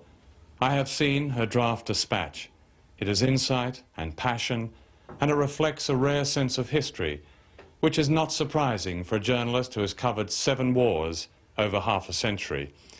The first woman to be accredited a correspondent in modern warfare, she once wrote that journalism was simply the act of keeping the record straight. As one who has never been a cipher for authority, who has written always from the point of view of the victims of war, Martha Gellhorn has kept the record straight more than most. And for that reason alone, she is a distinguished outsider. She reported the Spanish Civil War with the defeated Republican side, whose cause she embraced, describing that war as between rich and poor. There she met Ernest Hemingway, whom she married. But whilst Hemingway's romantic fiction became a symbol of Spain's lost cause, it was Martha Gellhorn's frontline reporting, from Spain to the forgotten war in China, to Finland, to the World War in Europe, to Vietnam, that told of the sacrificial nature of war, of the slaughter of innocents. She entered Dachau death camp on the day Germany surrendered. It was, she wrote, a suitable place to be. And she's never forgiven the Germans. Miss Gellhorn's work, wrote H.G. Wells in 1936, is saturated with pity, but never once do I find her lapsing into sentimentality. Martha Gellhorn was then in her early 20s, writing not about war, but about the struggle to survive in her own United States. Martha, you wrote your first novel, The Trouble I've Seen, in 1936, at the time of the New Deal. Could you describe the America you saw then? Well, people moved towards cities to try to get jobs. And then they lived in something which was called Hoovervilles, because you realize that before Roosevelt came in, the Depression had already started under Hoover. And they moved into the cities and they made shanties out of what one does, corrugated tin. And so some of the people I saw were living in these, which again was unheard of. This was something brand new and horrendous. And then other people were living on those sort of subsistence farms in the South, where it already astonishes me that they were able to live at all before. But by now, they'd had it. They didn't have enough money to buy grain to plant anything. They'd sold their mule, or eaten it, as the case may be. And the houses, they lived in, all of them, in conditions of absolutely black misery, whether it was on a poor farm in the South, in a Hooverville shanty town. They didn't know who they were anymore because of this. And it's extraordinary to me that it was their being so shaken, so hurt, so lost and so destroyed, which made this immense thing peaceful. Nobody revolted, nobody rioted, nobody did anything. They took it as if it was their fault. And it was pitiful and awful. Was that an American attitude, would you think? I think it was at that time in America, because it was a country in which everybody was very proud of always standing on its own feet, always making its own way. And actually, it's the only real hardship that has happened in the United States of America since the Civil War. And it's the only thing that anybody remembers. You know, they've never been bombed, they've never been invaded, they don't know anything about war, because after all, the Civil War, they do remember the Civil War in the South, but that's because they're loopy. But the rest of the country, the only thing they remember and have a horror of is the Depression. Tell me about your revolutionary activities in that little town in Idaho. There, the unemployed were working on a job. They had shovels, and they shoveled mud from one place to another. And the contractor who supplied the shovels collected them and threw them away someplace. So then the next day they had no work, and then he got from the government more shovels. And they were very distressed about this, and I was very distressed about this, and I said to them, the only way you'll get any attention is to break the windows of the relief office. If you do that instantly, somebody will come and pay attention. So nobody wanted to do this, because breaking windows not at all American kind of thing to do. And however, we got some beer, and we had a lot of beer, and we talked about it, and they went off and broke the windows of the relief office. I, meantime, moved on, because I was going to look at something in Seattle. And as soon as they broke the windows, everybody arrived at once to listen to their beef. And so their beef was taken care of. It was very efficient. And I was in Seattle, and I was recalled to Washington by the FBI. You were inciting revolution. I was inciting revolution. Right, yes, quite right. And I was, in fact, fired. You've seen more wars than anybody I can think of. And in one of your books, you wrote that we, that's the people, are guilty of being stupid, that we'll always have wars, that we're either sheep or tigers, but we'll never be free of wars because we're stupid. Now, what exactly did you mean by that? I think stupidity is original sin, and we've all got it. And I'm beginning to think that who's got it worst is those who lead us. And I'm talking about stupidity of feeling as well as stupidity of thinking. Stupidity of feeling may be the most dangerous one. So they who lead us, who are in a position of great power, and being more powerful, it seems to me they're even more stupid than we are, they trot out their stupidities, and we follow. We either follow or we don't follow, Those who follow the cruel stupidities are the tigers. Those who allow themselves to be led to the slaughter are the sheep. But the stupidity starts at the top, and then we all get it. We all sort of get it by osmosis. I used to think that people were responsible for their leaders. I don't anymore. Yet, of course, individually, the courage and the bravery of individual people is amazing, isn't it? For instance, in Salvador just now, there are some kids running a thing called the Commission of Human Rights, the Salvadoran Commission of Human Rights. They're kids, I mean, they're in their 20s. And they work in a shack behind the Archdiocese office, sort of shack that you have for a construction company. And their job is to collect all the information, all the murders committed by the government security forces, the torture, the kidnappings, the disappearance. It is the most dangerous work possible. Any one of them going out of this place or home is perfectly available to be picked up and found dead in any garbage dump or alongside any road. They're just kids. Nobody rewards them. And the guts, moral and physical, required to do this job are colossal. And there they are. So this kind of thing happens everywhere. And so it's totally unjust, ludicrous, and overgeneralized to suggest that it's victims and victimizers. What I take off against increasingly is governments. I remember I.F. Stone, who you know, once described governments as comprised entirely of liars, and nothing they say should ever be believed. Quite right. And Tolstoy once said, governments are a collection of men who do violence to the rest of us. Between Izzy Stone and Tolstoy, you've got it about right, it seems to me. They're all bad and some are worse. You've described the Spanish Civil War as a war between the rich and poor, and also a war in which, as you said, everybody grew up politically. Could you explain that? If the poor, either as in Spain, defend themselves, or as in Vietnam and Salvador, finally make efforts on their own behalf, then they're automatically considered communist. And that's most fascinating, because this is giving to communism the right to be the sole custodian of social justice, which it really is not. But our side always puts it in this position. We did it in Vietnam, we're doing it in Salvador, we did it in Spain. In Spain, the side of the Republic was Reds. Well, in fact, the Republic, which had been legally elected, was, if you will, the side of the poor, the majority of the people, and its desire was social reform and social justice. So then it's called Red, as if only Reds care about social justice. Exactly the same thing in Vietnam.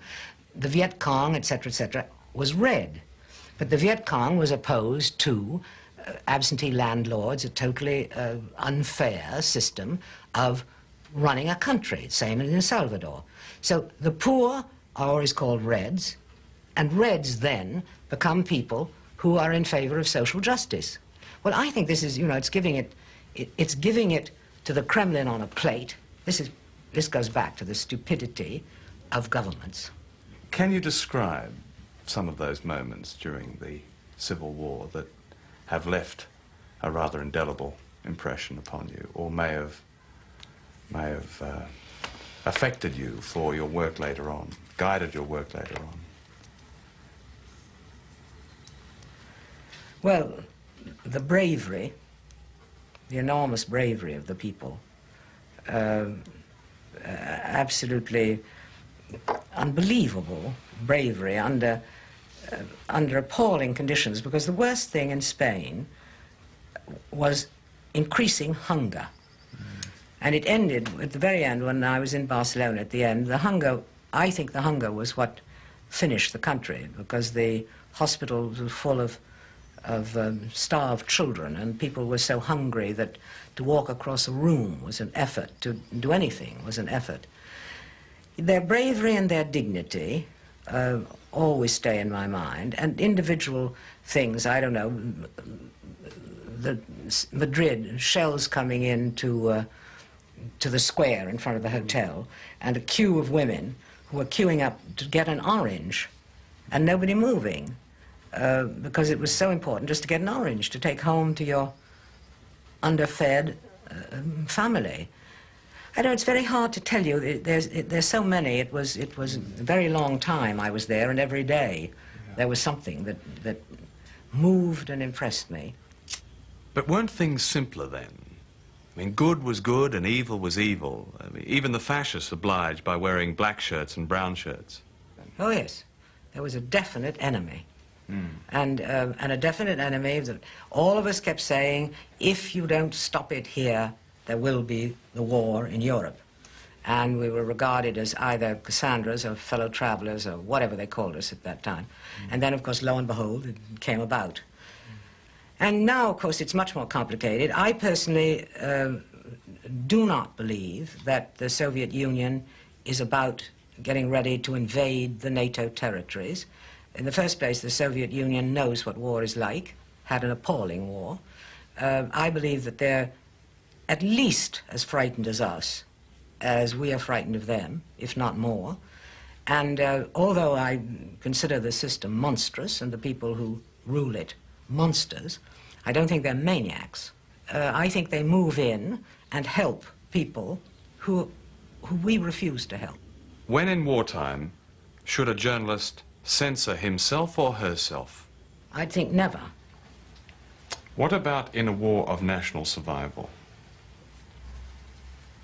You don't have to worry. They've got the censors. I mean, World War II, everything we wrote was censored.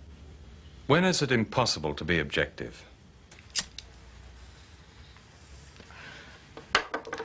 Well, I don't know. I really don't know. I mean, I couldn't have reported World War II from a higher level than I reported it, objectively. I would have had to say I thought half of them were idiots, and half of the things that they decided to do were idiotic. But, and anyhow, it wouldn't have gotten into print, because it would have been censored. When it's impossible to be objective, well, I don't know. Vietnam, for instance, I reported it for here, for The Guardian, not for an American paper. Before you go into Vietnam, what happened on the day you entered Dachau extermination camp? Now, how could you be objective about what you saw in that extermination camp? Well, I wasn't objective. I didn't have to be objective. I mean, what I saw was my personal war aim. My personal war aim was to get into Dachau. It was the first concentration camp, an extermination camp, and I did get there, and I was there when the day the war ended. I didn't have to be objective in the sense that what was there to be objective about? It was a total and absolute horror. And all I did was report it as it was. I did not invent anything. If you mean, I don't even know what you mean exactly by objective. If you suppress, I did neither suppress nor invent. I reported it exactly as it was. And if you report what you see, unless your eyes are bad, I don't see how you can be anything but objective. You don't lie, you don't make it different from what it was. You don't conceal something. You don't add something. It's there in front of you. That's what you see. That's what you report. Could you recall what you saw when you arrived in Dachau that day? There was a train on a siding. It was a death train. The SS had left, so they hadn't emptied it. So Germans with handkerchiefs over their face, under the arms of Americans who had gotten there the day before, were opening the doors of it and digging out the bodies of the people who had died in this train. That was the first thing. You went into the gates of the camp and you were sprayed, you opened your clothes, and you were sprayed with powder against typhus lice inside. You went inside and there were figures still alive in striped pajamas, skeletons still breathing, sitting and lying about. By the furnaces there were stacked cordwood bodies, yellow, melting, the little fat still on the skeletons, melting in cordwood because they hadn't had time to burn them. In the prison cells, the torture cells, there was a woman screaming. She was mad, she was alive, she was screaming. There was a bunch of women in cotton dresses, Jews, who had been sent there from someplace else, who clutched one's clothes and screamed like mad women. There was the infirmary, which was manned by Polish doctors, very quiet. They had been there as the sort of laboratory assistants to the German doctors. Dachau was a great experimental center using Jews, Polish priests, gypsies, and they had all the records. And it was a very quiet place, and they just showed me the records.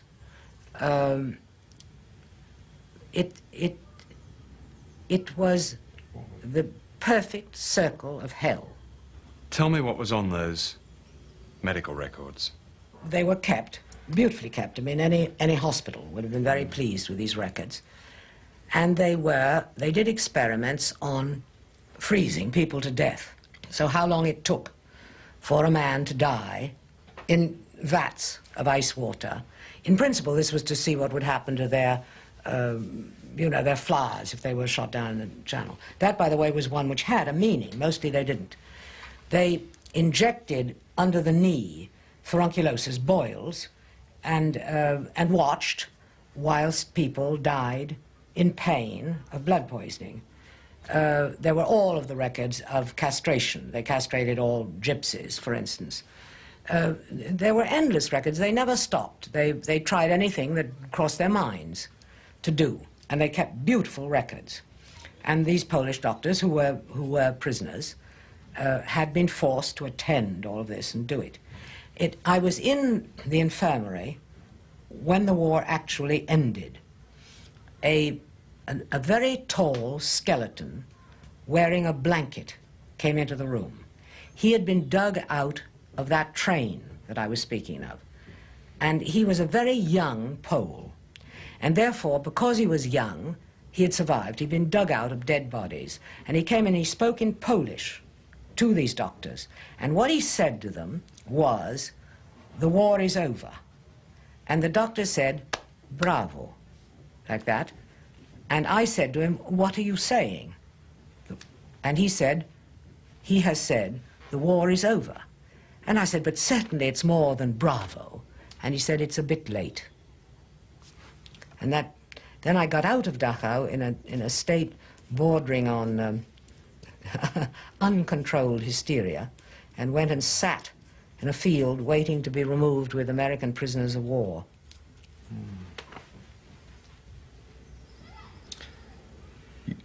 You wrote contemptuously, didn't you, of the Germans? You called them a whole nation passing the buck.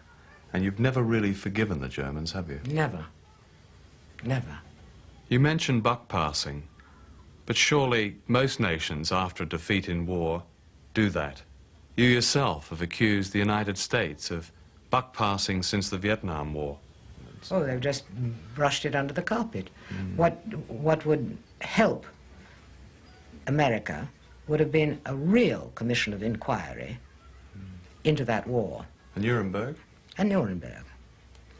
And it would have been the most useful thing for future military and political attitudes on the part of the US. Instead of which it's pushed under the rug, and the unfortunate GIs, who are the victims of it in America, can go and peddle their peanuts. And as for the Vietnamese, they were promised, apparently, by Nixon, something over $3 billion in reparations. They never got it. And instead, they're treated to a policy of oppressive harassment. Imagine being on the side of of the Khmer Rouge in the UN. I mean, all this is absolutely shocking. There's a movement now in the United States to rewrite the history of the Vietnam War and blame it on the Vietnamese, isn't there? To blame the Vietnamese. Oh, I don't doubt it. And equally, not only to blame the Vietnamese for what? To blame the Vietnamese for not having been beaten. That's really what it amounts to. But the worst of it is the spitefulness and the ugliness of supporting the Khmer Rouge, who were monsters, who killed their own people, who did genocide in Cambodia, simply because it's too painful to suggest that the Vietnamese, in fact, saved the remnants of Cambodia by coming in. You know, this thing about stupidity can become criminal. And this is criminal stupidity, it seems to me. We should admit it was a mistake. It was a terrible mistake. It was a mistake against America, as well as against Vietnam. And then make our policy on the basis of admitting mistakes. But perhaps governments never admit mistakes, and perhaps that's what's wrong with government. People learn from mistakes. Hopefully, they try to learn from mistakes. They try to correct their own lives from mistakes. We all make mistakes, born making mistakes, never stop making mistakes. But if you're not insane, you attempt to learn from them and then alter your behavior. But governments cannot admit or will not admit mistakes, and therefore apparently don't learn and don't change. And that's rough on the rest of us. Have you ever cried over something that hasn't been private grief, but has been something that you've seen? With rage. Yes, I suppose I have. What has that been? Well, I think it was Dachau, for instance. A much later journey to Auschwitz with somebody who had been in Auschwitz. And in a hospital in Vietnam, napalm children. But with all the disasters and tragedy you've seen, how do you really have a great deal of hope? I think the world is just as awful as it can be at any given moment. And then a certain number of people appear at any given moment and try to keep it from being unbearably awful. And the only thing that can stop this is nuclear weapons. Otherwise, the history will go on. The history behind us is perfectly terrible. The history of now is perfectly terrible. The history ahead will be perfectly terrible. But if we aren't obliterated, there will always be a certain number of people fighting like hell to keep it from being unbearably worse. So to that extent, yes, I believe in the human species as long as the human species doesn't get obliterated. The worst is that now there is a chance that idiots, but idiots, could obliterate it. Martha Gellhorn, thank you very much.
Good evening.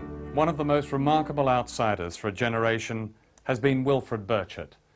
Burchett was the first Western journalist to arrive in Hiroshima after the atomic bomb was dropped in 1945. It was Burchett who first warned the world of the effects of nuclear weapons and radiation on people. And for this he was denounced and then vindicated. And that set the pattern of Wilfrid Burchett's astonishing career. He has been the only Western journalist to consistently report events from the other side, the wrong side, in the Korean War, the Cold War, from China, the Soviet Union, Vietnam. He lived in the jungle with the Viet Cong. His friend was Ho Chi Minh. If any one man, wrote Bertrand Russell, is responsible for alerting Western opinion to the struggle of the people of Vietnam, it is Wilfrid Burchett. But he has also been called a KGB agent and a British spy. His own country, Australia, denied him and his children a passport. An Australian foreign minister described him as public enemy number one. Others went further and called him a traitor.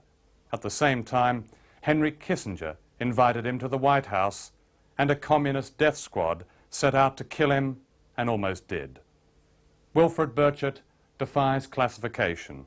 At 71 years old, he has begun his 38th book on the event which surely makes him unique, Hiroshima. When you entered Hiroshima, what did you see? What did you feel? First of all, the thing was getting to Hiroshima. That was the most difficult part, because we had believed that no trains ran in Japan. We, the correspondents, were accredited to MacArthur's command and the Navy command. I was very surprised to find that, in fact, one train a day went to Hiroshima. It was rather an eerie sort of a ride, because it was full of troops, Japanese troops and officers, and the troops were all right. I couldn't get inside a carriage. At that time, there was no lighting on the train, no lighting in the tunnels. These chaps were sort of fingering each one had a terrific sword between his leg, and most of them a samurai dagger in his belt. And they were obviously felt correctly very hostile towards me. But when I got to Hiroshima, first of all, it was even in daylight, even at 6 o'clock. It was quite misty. You couldn't get a very long view of anything. I walked from the station a bit over a mile to the centre of the city, and of course it was, I think as I described it, it was like a city, not a bombed city. It was like a city which steamrollers, just flattened everything out of existence. How did people react to the extraordinary spectacle of a European wandering through the debris of Hiroshima? Well, that's one of the rather extraordinary things, because they didn't react at all. It seemed to me that they were still dazed by what had gone on. I mean, it was an extraordinary thing. I'm wandering around with an umbrella and some sort of marine camouflaged blouse, and nobody took any notice of me at all. And that's one of the very first things I noted, that nobody took any notice of anybody. You never saw any person stop and say, exchange the time of day. They just walked around, whatever their business was, with white masks over their nose and mouth. And nobody spoke to anybody. You then filed your famous I Write This as a Warning to the World Daily Express story, which really broke the story of what had happened there. But what happened to you personally in Japan after that? Well, the establishment didn't want the word to get out that people were dying of radiation. And I'd mentioned this in my story because that was, well, I went to see what had happened, and this was the most horrifying part of it, really, apart from the physical destruction. But what an atomic bomb and what atomic radiation did to human beings. My feeling was that what I was seeing there, and this feeling sort of grew into me as I walked around and I looked at people, that here, this is the last minute, what happened in the last minute of World War II, but it would be the fate of cities all over the world in the first hours of a World War III. What happened to you personally in Japan after that was published? I went back to Tokyo by train and arrived just as there was a press conference being held to deny my story, because the official line was that there was no such thing as atomic radiation and nobody suffering in either Hiroshima or Nagasaki from atomic radiation. That the only reason for the deaths were blast and burn, and perhaps some radiation which escaped at the moment of the explosion of the bomb. but denied there was anything in the soil or anything in metallic objects, or that it was possible, as the doctors assured me, that people who were not even in Hiroshima when the bomb went off, they were among those I saw dying in the hospital. And the denial of that story has gone on for decades. It's more or less still going on. Did seeing what you saw at Hiroshima have a very profound effect on your career from then on? Yes, it did. It did in two senses. First of all, it confirmed something from my very first journalistic experience, that there is no equivalent for being, and no substitute for being on the spot. And the truth isn't perhaps as it seems to be when you get there and have a look. Of course, I became very conscious of what would happen in the event of a new world war.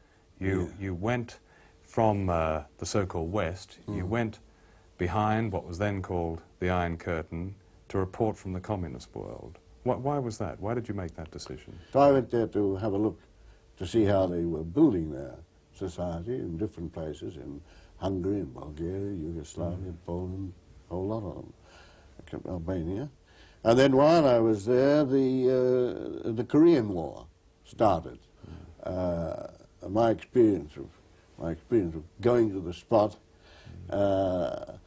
was what really stimulated me and go and see what was happening on the northern side of the 38th parallel, and whether we were really negotiating to have a peaceful settlement of that war, or whether negotiations were a sham and could lead us into just, I mean, it was being talked about. The United States was talking about atom bombing China, or using the atom bomb in Korea. The Russians had exploded an atomic bomb in September '49, and Mao had taken over in China in October '49. I was suspicious that this war wasn't quite what it seemed to be, that maybe North Korea didn't attack South. Maybe it was the regime in the South. But the thing that I didn't have any particular sympathy for North Korea, I didn't know anything about it. But what I saw was the danger of a war, another world war developing out of that. And of course then we come back to the impression that Hiroshima made on me. I knew that would be an unspeakable, unimaginable disaster. But Korea was also Yes. a time of perhaps your greatest trauma in your career, because having accumulated a few enemies as well as admirers along the way, you were accused of taking part in the brainwashing, which was the term of the time, of Australian prisoners of war in Korea. And this led to a court case in Australia. Can you tell me about that? There was a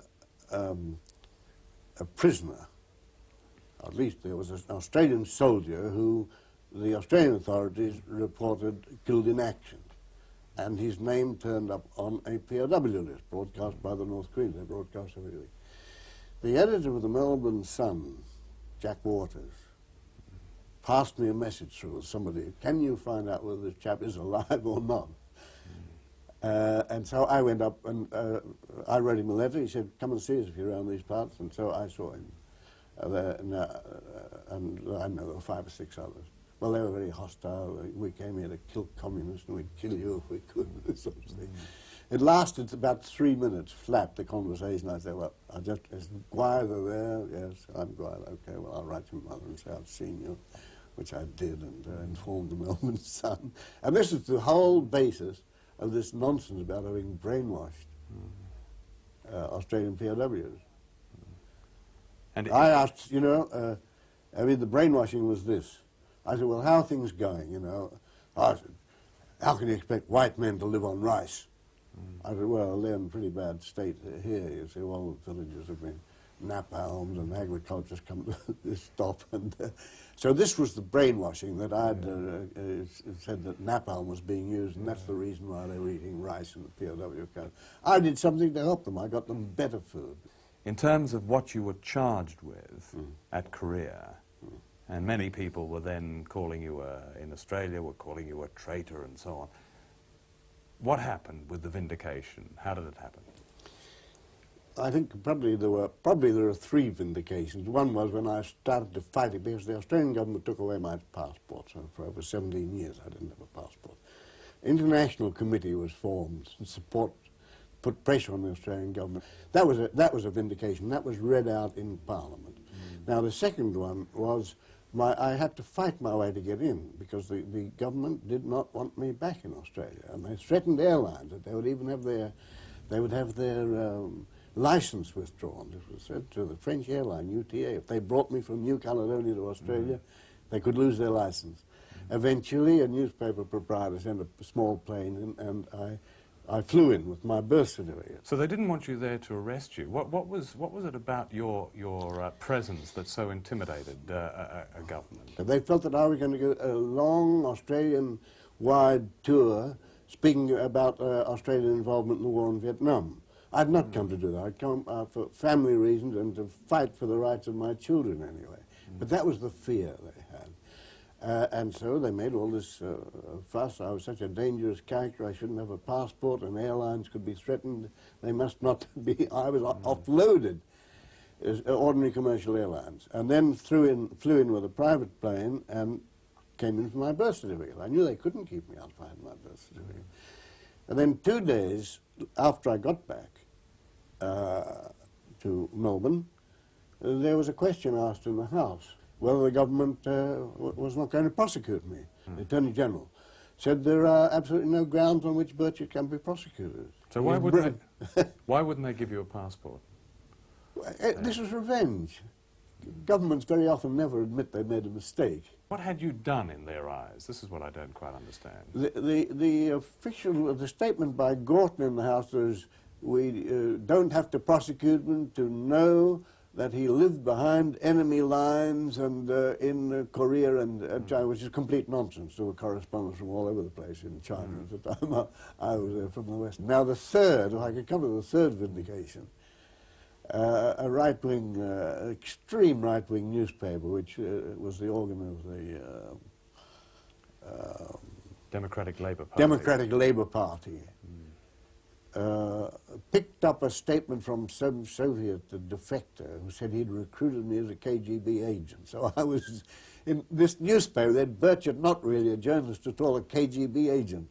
And so I sued them. And of course, I won the case. I lost it on as far as costs were concerned, because they found that they decided, under the judge's instruction, that it was a fair report of something which had been published in this paper and was not in itself libel. The judgment was that I had been slandered. You travelled for 19 years without a passport. Yeah. I mean, your job was travelling, and yet Yes. you had no passport. Right. How did you do it? Well, my passport was, I still use the word lost. It was stolen, in fact, when I was coming back from the Bandung conference in May 1955. I was then based in Hanoi. And I asked the Australian authorities, the British consul, and well, the Australians refused to replace my passport. To leave Hanoi, I had to have some sort of a document. I mean, to leave, physically to. And they gave me what they call a laissez-passer, which is not a passport, but it identifies you. You're certified you're born in such and such a place, such and such a year, and that's about all. And for that document, for a laissez-passer, you have to have a visa for every country you visit. Well, in those days, the Democratic Republic of Vietnam, it was called, was only recognized by countries in the socialist world. And so I was restricted. There were a few neutral countries, like India. I could go to India, but they were not the places which were really interesting me at that time. Well, it got to be an enormous document because the pages had to be added to it as my travels continued, and eventually I had it bound up, and I went to a conference in Cuba, and it came to, I couldn't pass this huge document through the slip where you usually slide a passport down. And this came to Castro's ears. He invited me for lunch. Said, I understand you have an extraordinary travel document. Can I see it? I said, no, it's not a thing I can carry around in my pocket. I have to have a special attaché case for it, and I've left that back at the hotel. He said, you know, I mean, after lunch, which was a fascinating one, it was his 40th birthday on me. But after lunch, he took me back to the Jeep, which took me to the place. I've been thinking, oh, that must be terribly awkward, travelling around the world with an enormous thing like that. I'll give you a Cuban passport if you want one. At least you can stick it in your pocket, you see. You won't have to have a special case. So for a time, I travelled around, short time, I travelled around the Cuban passport. Meanwhile, I'd already launched the campaign in Australia to get my Australian passport. How did you get it back eventually? I got it back the day after Mr. Whitlam was elected Prime Minister, wherever it was, December 1972. Now, you lived with the Viet Cong, you knew Ho Chi Minh, your involvement there is quite unprecedented. Can you tell me about that period of your life? It was meeting Ho Chi Minh that I got my concept of what Vietnamese are, what Vietnamese people are like. I mean, as far as I'm concerned, he's the greatest man I've ever met, and with all the modesty and simplicity that goes with greatness, what I think, human greatness, the capacity to use some image to explain a very complicated situation, because he disciplined himself to talk in a language that everybody would and write in a language, short, simple terms that everybody could grasp what he was getting at. When you became deeply involved in Vietnam, I have the feeling you'd gone through a couple of disillusionments with countries that had been your homes, such as the Soviet Union and China, but you settled with Vietnam and felt happy there. Is this true? Were you disillusioned with as communism itself became more fragmented? I think I was certainly confused with which communist party was right, the Chinese one, or the Soviet one, or the Yugoslav one, or one of the three which had grown up in Australia. But this was not my business. I don't consider myself somebody who deals in ideological problems. I've always been dealing with concrete things, like peace and war, like the war in Korea, like the war in Vietnam. After the war in Angola, I became very disillusioned with the Chinese, the first real disillusion, when I found out who they were supporting in Angola, that they and the CIA were on the same side. You grew up in Phuong, in the state of Victoria, in Australia. What was the feeling of your early life, and what was the effect of that early life on you later? How did it help mould your career?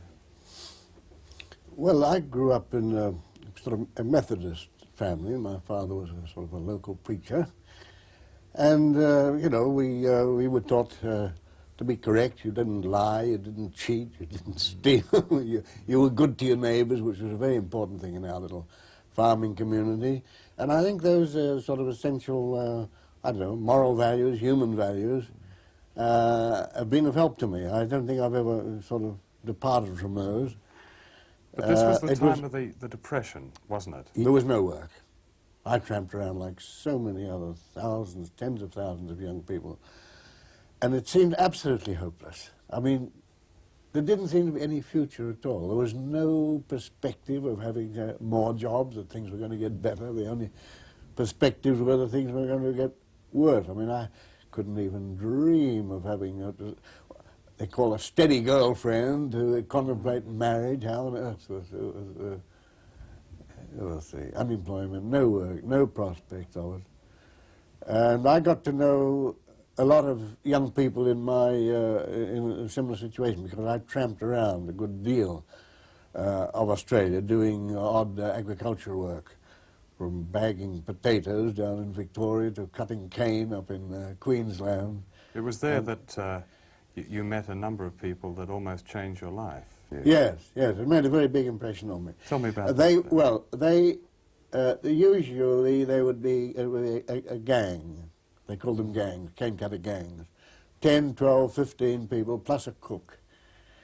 And irrespective of how much each one cut every day, because some of them might have not be feeling so fit one day, somebody else not so fit another day, what they earned was absolutely divided equally amongst them, and with the cook. The cook was a very important man who brought out the scones at 11 o'clock in the morning and little cakes at 4 o'clock in the afternoon. How did you leap from travelling the roads of Australia to international journalism? How did you get into journalism? Because you travelled before you were a journalist, didn't you? Yes. it was one of those accidental things, like so many other things in my life. I had gone to England and got a job with a tourist company because I'd learned a few languages on my own from books and things. And then I married a German Jewish refugee girl in London. And her family, her brother particularly, was arrested in the early pogrom, one of the early pogroms in November '38. And I very brashly decided, well, I'll go over and get him out. And in the end did get him out. So I started writing letters to the newspaper just to say, well, I was in Germany at the same time as our premier, Mr. Menzies. Well, my letters were not published because it was against the current trend of thinking, the peace in our time, until the war broke out. And then some of the newspapers remember this crazy fellow who was bombarding them with letters and asked me to write some articles. And so I've kept that thing. You have to go see things for yourself before you take a position on crucial issues like peace and war. And I've always had the feeling that was one of the greatest hurts that Yes. you've felt, of being denied your Australian citizenship, Yes. because you've always referred often lyrically to Australia and growing up in Australia. Yes. Is that so? Yes. Was that a trauma? Yeah. Being denied, and your children being denied? Right, yeah. That hurt even more, I must say. That hurt even more because they are at the beginning of their life. They're intelligent people who make their way in the world and were made stateless because of a stupid decision in Australia which had no legal validity whatsoever. Yes, that hurt. It hurt. One thing which hurt me particularly was that while I was fighting for my passport and Gorton, the Prime Minister, saying, no, there was a Czech consul in Melbourne, I think, who asked for political asylum in Australia, and straight away he was going, I have nothing against this, and the Australian government was quite right to give him political asylum, but Gorton made a speech, what a tragic thing it is that a man for political reasons can't return to his own country. But what has, without perhaps finding another tag, what has driven you through all these years of controversy and war and peace? Yeah. Well, I think clinging to the few simple beliefs that I learned were the correct things to believe in. You have to be able to live with yourself. You have to be able to look your children in the eye and look at yourself in the eye when you shave in the morning, and not be ashamed of anything you've done. I'm not ashamed of anything I've ever done, despite all the tags. So I felt the best tag for me, I would call myself an independent radical. I get sometimes I'm accused, not the right word, but the tag is, but he's a communist. I'm not, in fact. Have you ever been a communist? No, have you ever been a member of the Communist and that's Party? not. And I'm not saying this because I dislike or despise or I have some sort of fear. It just simply hasn't occurred in my case. Probably because I've been travelling around all the time. And by the time maybe I started thinking about that, who are right? Which ones are right? Because you get a Yugoslav tag, as I mentioned earlier, or a... Well, have you ever, during perhaps some of your darkest hours, when you have been under attack, thought to yourself in the middle of the night that perhaps you got it wrong, perhaps you were on the wrong side?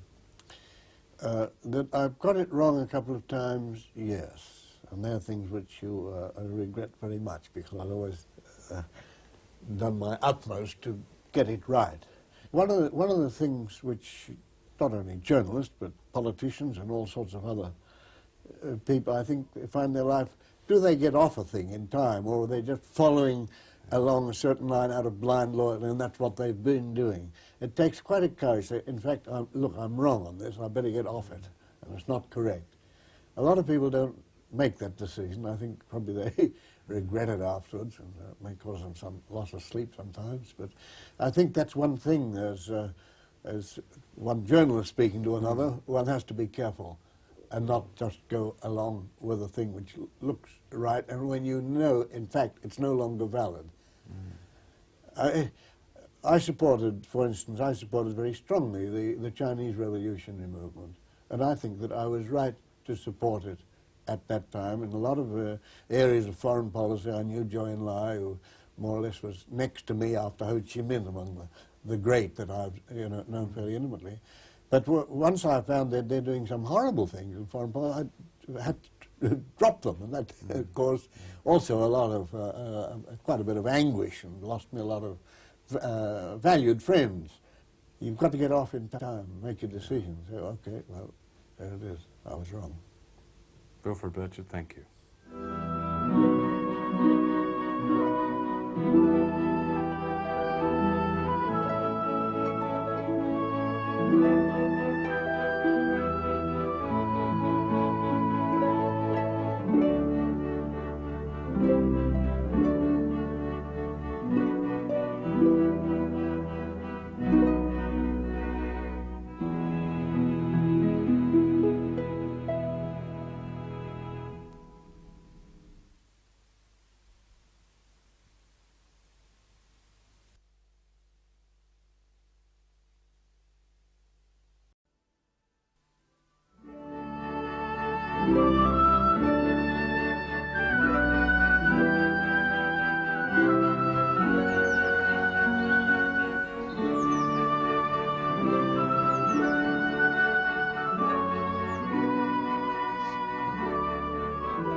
One of the most outstanding men of this century is an outsider to his Irish fingertips, Sean McBride. Born 79 years ago, McBride grew up in a household that was a haven of Irish nationalism and of literary figures like W.B. Yeats and Ezra Pound. When Sean was 12, his father was executed by the British for taking part in the Easter Uprising. When he was 14, his mother was arrested in front of him. At 15, he joined the IRA and became a guerrilla fighter in the streets of Dublin and a gunrunner for Michael Collins, whom he accompanied to London for the treaty negotiations. In 1934, he became Chief of Staff of the IRA. But with the oath of allegiance to the British Crown finally removed from the Irish Constitution, one war ended for Sean McBride and another began. Defending the rights of Republican prisoners, he became Ireland's most distinguished lawyer. He went on to become Irish Foreign Minister and to help draft the European Convention on Human Rights. Today, countless political prisoners throughout the world owe their lives and sanity and even their freedom to Sean McBride, founder of Amnesty International. He is the only man to hold both the Nobel Peace Prize and the Lenin Peace Prize, and his cause today is the one he considers most urgent, getting rid of nuclear weapons. It is a harsh irony that Sean McBride's own country remains at war and divided. Is, in your opinion, killing ever justified? And if so, when is it justified? Well, Because you're not a pacifist, are you? I'm not pacifist in the traditional sense, no. I'm not a pacifist, I'm a Quaker as a pacifist. I am a pacifist to the extent I think that violence very seldom achieves the objectives it's intended to achieve. I think there are certain tests. I think, first of all, that violence is never justified if there are alternative ways of rectifying what is an injustice, or the injustice you're fighting against. If there is a peaceful way of doing it, by political action or otherwise, then violence isn't justified. Secondly, I think that violence should never be in excess of what is absolutely required to change the situation. And that's why I disagree with the IRA very much in the actions they're taking in Northern Ireland at the moment. I think that this could be done, solved by peaceful means, number one, political action. And secondly, I think that very often the violence they indulge in is in excess of what is required and endangers civilians. What was the influence in your childhood that led you into the IRA? Well, to a certain extent, I was born into a revolutionary situation. My parents were involved, as long as I can remember them, in revolutionary movements for the liberation of Ireland, for the liberation of other countries, of India and Egypt and other colonial areas of the world. And so I was born into that kind of atmosphere and was quite used to it. naturally, I learned a lot about Ireland as a child from my parents, and so I was involved right from the beginning of my childhood in the tradition of Irish liberation, of anti-colonialism, and the beginning of the concepts of the protection of human rights. Your father was executed by the British when you were 12 years old. What effect did it have on you? That, of course, had a very deep impact on it. I learned of it at school, and I learned of it at school from the rector of the school, Jesuit school in Paris, who I must say did an extremely good job of breaking the news to me, saying, well, boys, fathers and brothers are being killed the whole time, they're all fighting for the freedom of small nations. You're Irish, your father was fighting for liberation of his country, and he has died now for freedom of small nations. You joined the IRA as a teenager, you were a street fighter and a gun runner. What was the feeling of being in the IRA? Street fighter. Wondering when you were going really to be able to do something useful. Most of the time it was very dull, very dreary. You were sent out on patrol different streets, armed, and kept on patrolling streets for hours on end at night, without quite knowing why you were doing it, or what particular thing what particular action you would take at any given moment. And then later on, particular ambushes were organized. To become the distinguished man of peace that you have, did that come from this baptism of violence? I'm sure it had something to do with it. You realize how appalling violence was, you know? I mean, for instance, did you yourself ever kill as a member of the IRA in those days? I have no idea. I certainly threw hand grenades and fired machine guns and in the direction of British forces.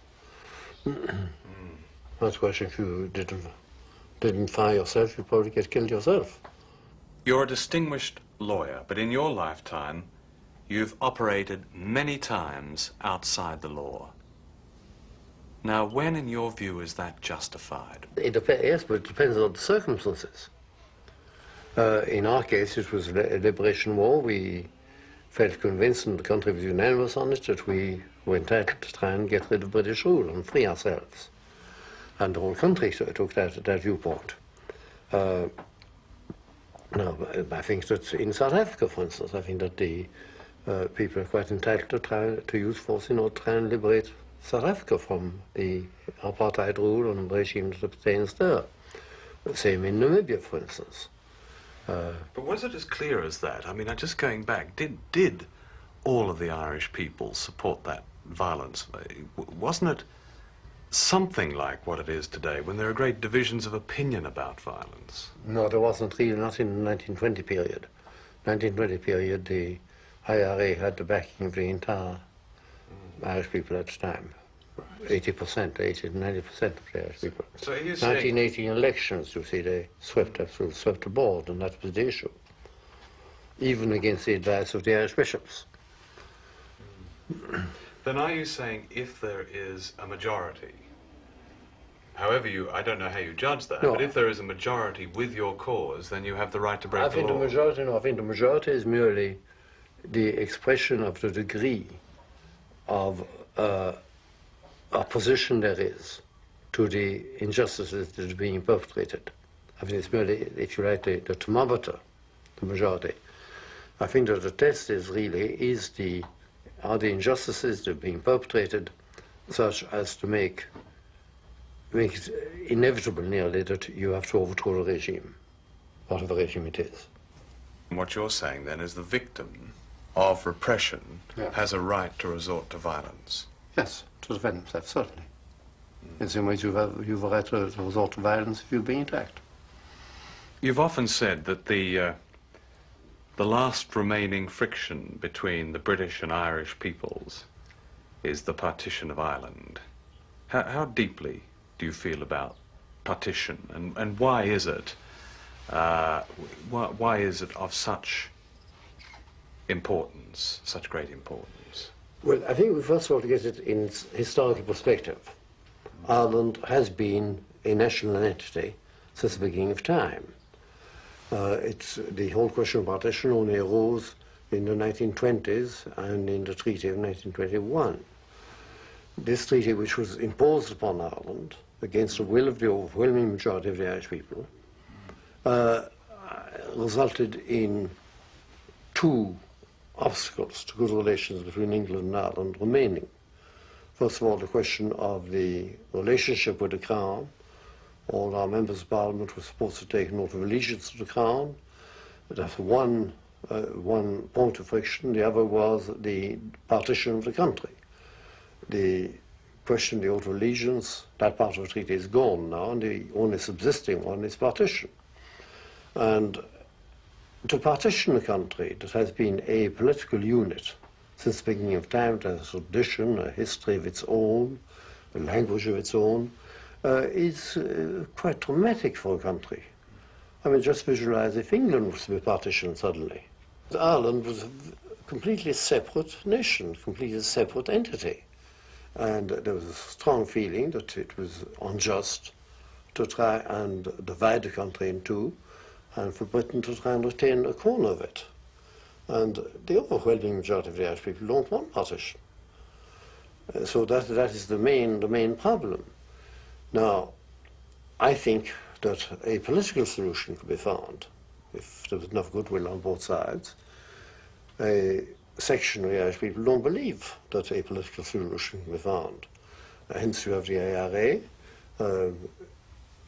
They were helped very considerably by the discrimination, the economic and political discrimination that is exercised in Northern Ireland for a long time, and that enabled the IRA to step in as being the protectors and defenders of the minority in 6 counties, and gave them a much better standing than they would ever have had.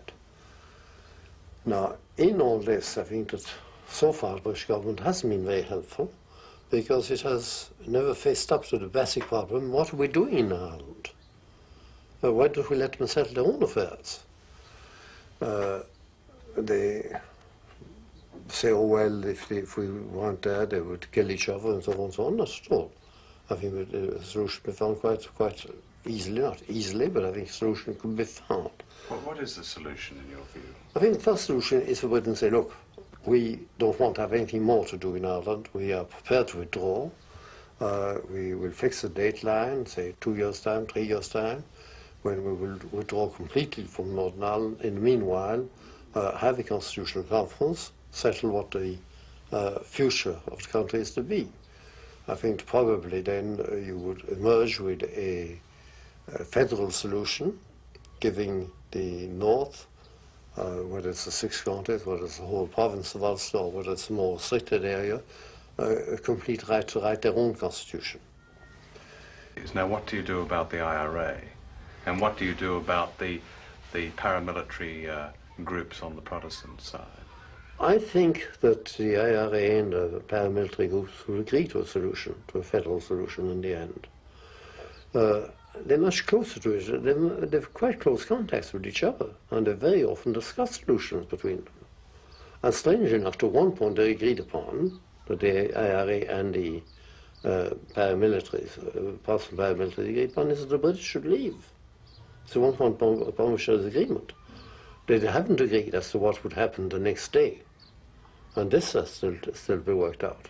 And the bloodbath that has been I don't think feared? So. I don't think so. There is a bloodbath there at the moment. Remember, we've had about between 2,000 and 3,000 people killed in the last 10, 12 years now. It's probably the one portion of Europe where there is a Western Europe in which there is a constant warfare going on. It's an image of a sectarian struggle in this country. Yes. Now, how correct is that? It becomes a sectarian trouble because it's largely been provoked as a sectarian issue. Now, originally, undoubtedly, the Protestants and the Catholics vied with each other because of the population growth, because of the traditional ill-feeling that's been built up. Undoubtedly, the British government over the centuries, built up this religious difference because it was convenient to have a religious difference. And it was built up and fostered for quite a long time. So it's hard to get rid of it. But I think that is really gone now.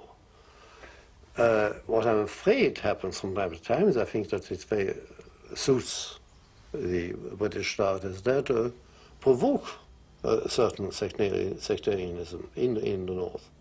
You've often talked about the power of ridicule which the British have used against Ireland, a denigration of Irish history, Irish suffering, caricatures. How important has that been, and how important is it still today, would you think? I think it's important in two respects. I think it's important, first of all, because I think it deludes British people from really assessing the position as it really is. And secondly, it creates an ill feeling in Ireland. People say, oh, well, it's all very well for the British to treat us like this, but after all, they are responsible for creating the situation. They are the people who have created famines here, who've organized violations of human rights, who've burned our cities, and so on, you know? So that there is, it has a double adverse effect, first of all, in misleading public opinion here, and secondly, in creating a good deal of unnecessary friction in Ireland.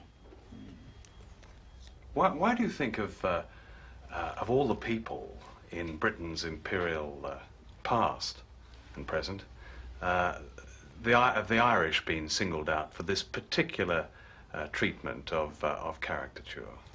Well, you see, really, when the position is analysed coldly and logically, Britain has played an indefensible role in Ireland, quite indefensible, and therefore the only way of dealing with it, of explaining it away, even in your own school books, is to ridicule the Irish and portray them as an impossible people, and that are quite irresponsible themselves. There has been, of course, suggestions over the years of, on the question of partition, of an exchange of Irish neutrality for a solution for partition. There's been a great deal of pressure for Ireland to join NATO. Has that, for instance, that must have arisen when you were foreign minister? Yes, and I think that it could have been possibly the basis for discussion at that period of time. I don't think it is now. I think that the question of trading membership of NATO for reunification of the country wouldn't be acceptable in Ireland anymore. I think that NATO has itself acquired a rather evil reputation, largely because of its actions in helping the Portuguese against Angola, in supplying arms to South Africa, in collaborating with South Africa, oppressing people in other parts of the world. And as well as that, there is very strong anti-nuclear feeling in Ireland. We don't want to be involved in nuclear war. We think that nuclear war would be immoral and unjustifiable, and we don't want to be involved in it. So I think that now that this would not be on. In your quest for peace, you've been very optimistic about the power of public opinion, and you said this: there's been a change in the center of gravity of power from governments to public opinion. Now, what exactly did you mean by that? I think there's been, as a result of higher standards of education and of the electronic media, there's been a change in the center of gravity of power. I think that public opinion and the people, the ordinary people, are much better informed now than they were. They are much less inclined to accept willy-nilly the viewpoint of their governments. And they will form their own judgment, their own opinion, and they can exercise more power than they could before. The first concrete example of that was Vietnam. I think the Vietnam War was the first example of a full-blown war that was ended by public opinion in midstream. Here again, you're very optimistic that the power of public opinion can stop the nuclear arms race. And certainly we've had enormous demonstrations in America and Europe. But still, it seems, cruise missiles are going to come into this country and into Europe. Now, how has public opinion stopped that? Yes, well, I think that, you see, first of all, let's analyze it. These demonstrations were huge demonstrations. They've been organized with little or no resources. Merely a few people like me going around the world and asking people to protest against this, and people have reacted to that extent. Now, the next step is for people to react on a more longer-term basis and more firmly. I think one very important development is the developments in the churches. The Quakers, of course, have always been against wars, the Buddhists, the Mennonites, but now the Christian churches. The American bishops, for instance, Catholic bishops are taking a very strong attitude. The Anglican bishops here have been discussing it. The lawyers are discussing it, declaring that nuclear weapons are illegal.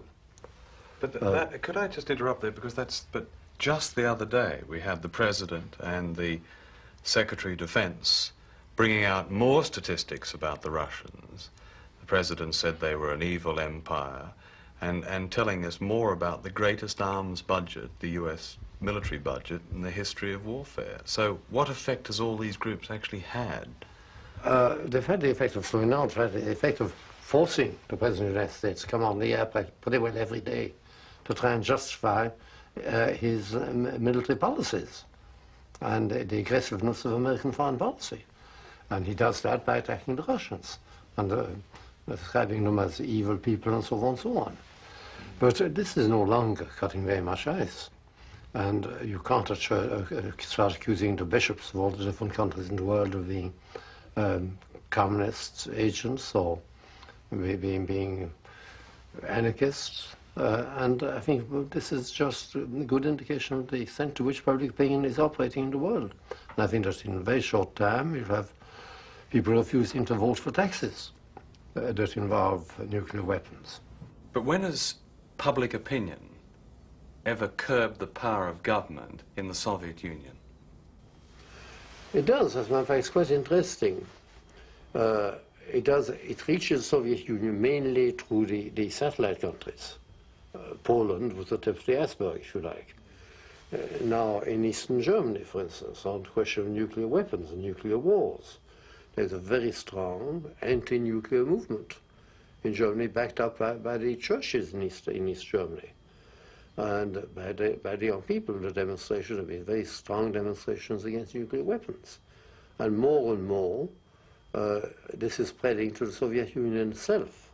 It's not as visible in the Soviet Union, but it's having its impact. But there are no demonstrations, are there, in the Soviet Union? There are no, if you like, no anti-government demonstrations in that sense, no. But there are demonstrations in favor of disarmament. Yes, and there are influences within the Communist Party in the Soviet Union that criticize the military policy of the military establishment. This is a new development. It wasn't there 5-10 years ago. I think that the power of public opinion possibly acts more slowly. It takes a longer time to reach the core in the Soviet Union, but it is operating, it is modifying Soviet policies. I think the penny has dropped to the Soviets with Afghanistan. It was a disastrous failure. And they have to get out of Afghanistan. I think they've realized this, and I think that their own public opinion has been forcing this on them. I see you as a most distinguished outsider, but how would you define an outsider? As for somebody who is able to influence thinking and actions by people without being actually in charge of a government or part of the establishment. I've never wanted to be part of the establishment, and possibly it leaves me a good deal freer to criticize and say what I think if I was part of an establishment bound to uphold certain views. There are times when you have been briefly an insider, such as when you were a minister in the Irish government. Did you enjoy that time? Were you seduced by being an insider at all? Yes, I enjoyed the possibility of doing things, but I suppose I was probably in danger of being seduced by thinking that was infallible. There's always that danger. The danger also of being intolerant of criticism, instead of accepting that criticism may be well-founded sometimes. It's quite a thing to discipline yourself into having a look at the criticism and trying to be objective about it and said, well, maybe they are justified to criticize me, maybe I am making mistakes about this, that, or the other. Have you been at least partly driven in your quest around the world for peace by the fact that in your own land there is no peace, and it does seem to a great many people to be almost insoluble, so you've looked perhaps for other horizons? Is that something that has been a driving force? No, I don't think so, no. I think it's a realization that unless we do succeed in achieving world disarmament, that the human race will destroy itself. And that the acceptance of nuclear weapons is in itself one of the causes for the destabilization of all moral standards in the world. Do you think in your lifetime there will be peace in Ireland? Oh, yes. No, well, I can't guess how long I'm going to live, but I would say there's going to be peace in Ireland in the next 10 years. How can you be so sure? I think there's a growing realization here that everything's been tried except one obvious solution. That is for Britain to withdraw from Ireland, let the Irish people settle it for themselves, in accordance with ordinary democratic principles and rules. I think there is a growing realization that this is the only solution. Sean McBride, thank you very much. They were completely unique, but the only alternative to third world war was Germany.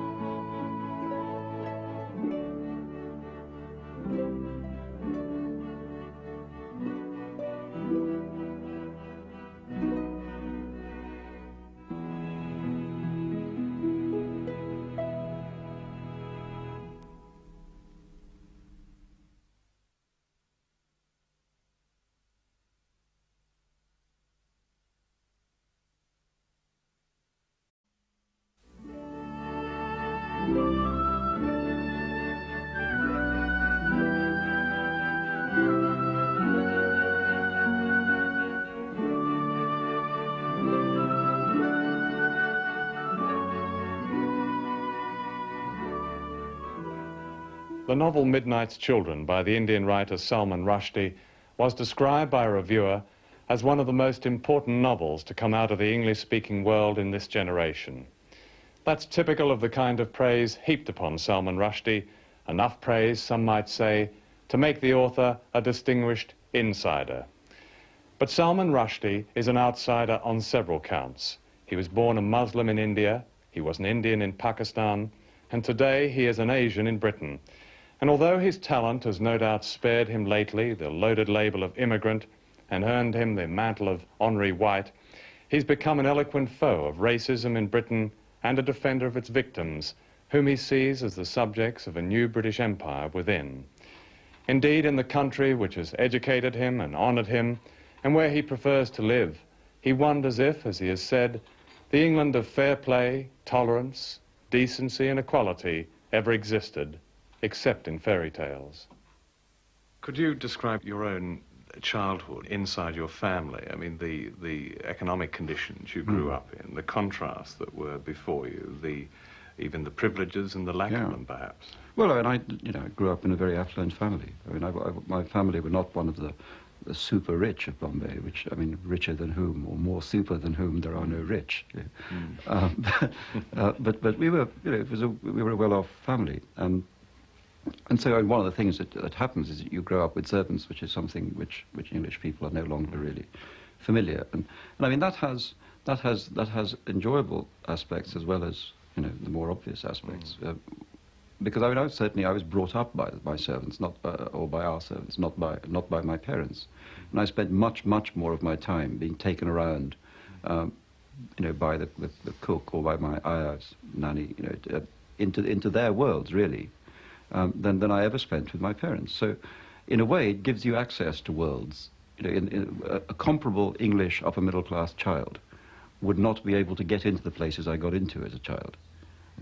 And I mean, it's for instance true the same thing happened to Kipling, is when Kipling was growing up in India, he was also brought up by the servants, to the extent that he spoke Hindi as a first language.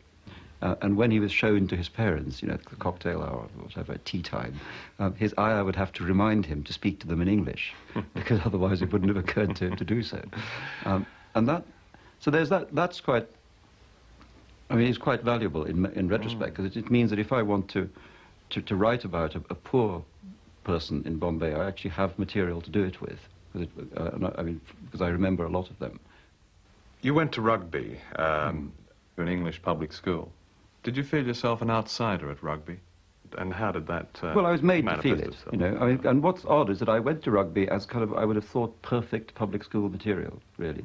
Kind of upper middle class, recently colonial, and quite kind of snobbish in my habits and thoughts, really, because I'd been brought up like that.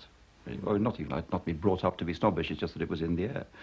I mean, the idea that one was not, you know, high Tory had not occurred to me. And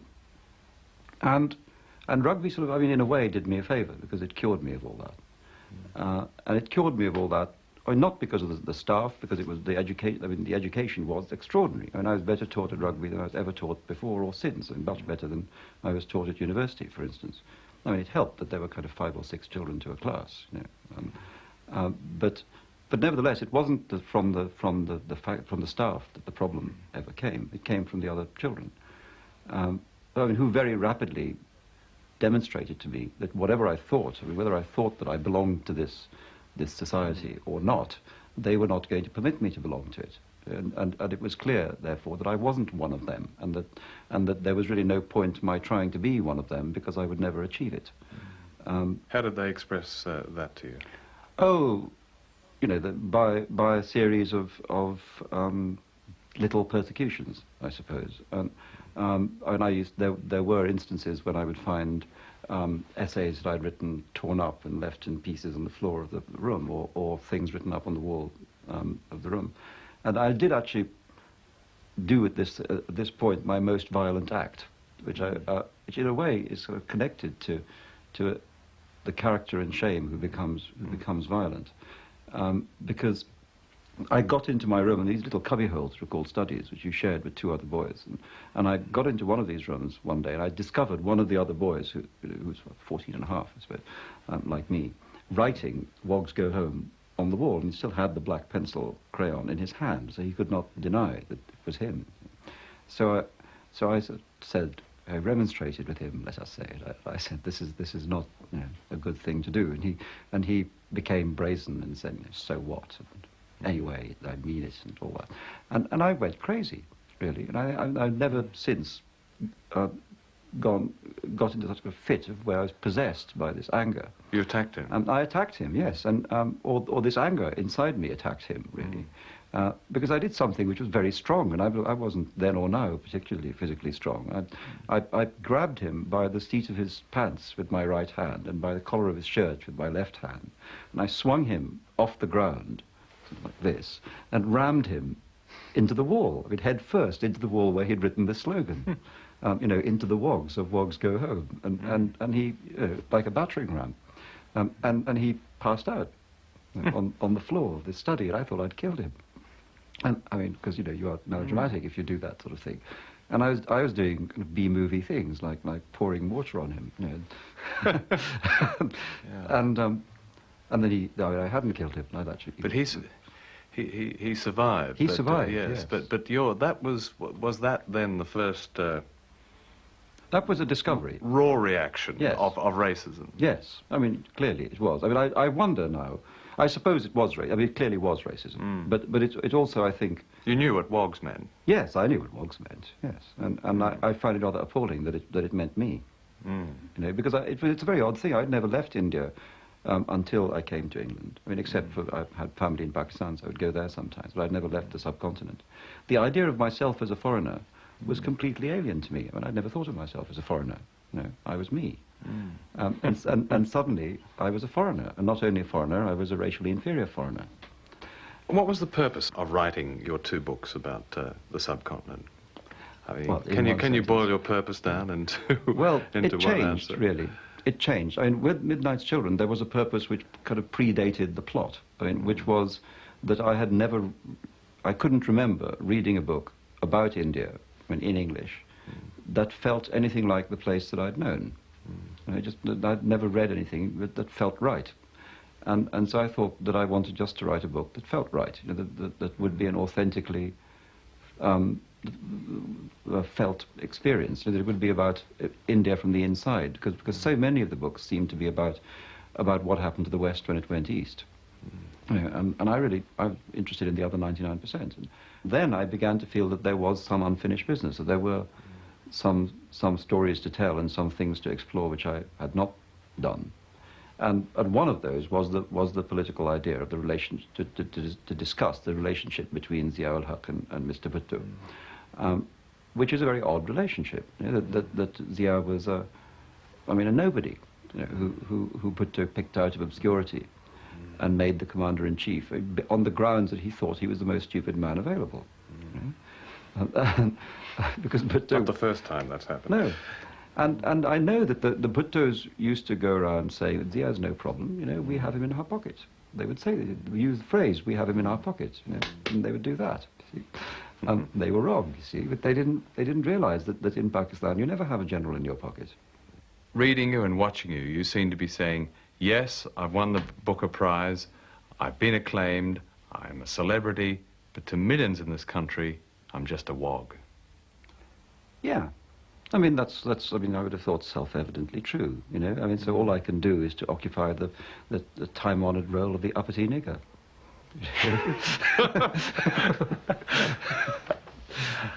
Which, seems odd. Do you feel that? I mean, even in you're such a celebrity now, do you still feel a wog or an uppity nigger? Yeah, I know that it's true, I don't have any intention of denying my race. The fact that I'm fair-skinned and could therefore, on some occasions, pass for white, makes me kind of even more determined not to, really, and I have no intention of passing for white. Do you still, with your celebrity status now, are you still the object of racism? No, but that's not to do with celebrity status. That's to do with class. And if I was living on a council estate, I would still be the object of racism. Yes, perhaps more so. And because I don't live on a council estate, I'm not. I live I'm somewhat more cocooned from the storm. You've made the point in the past that racist groups, neo-fascist groups, are permitted to exist in this country. What did you mean permitted? Well, what I meant is that it seems to be one of the most disturbing aspects of British politics is the way in which the establishment, let's say, kind of excuses people for holding certain kinds of views. Obviously, I don't mean that people in high positions of power are closely connected with small altruist groups, because I don't think they are very likely.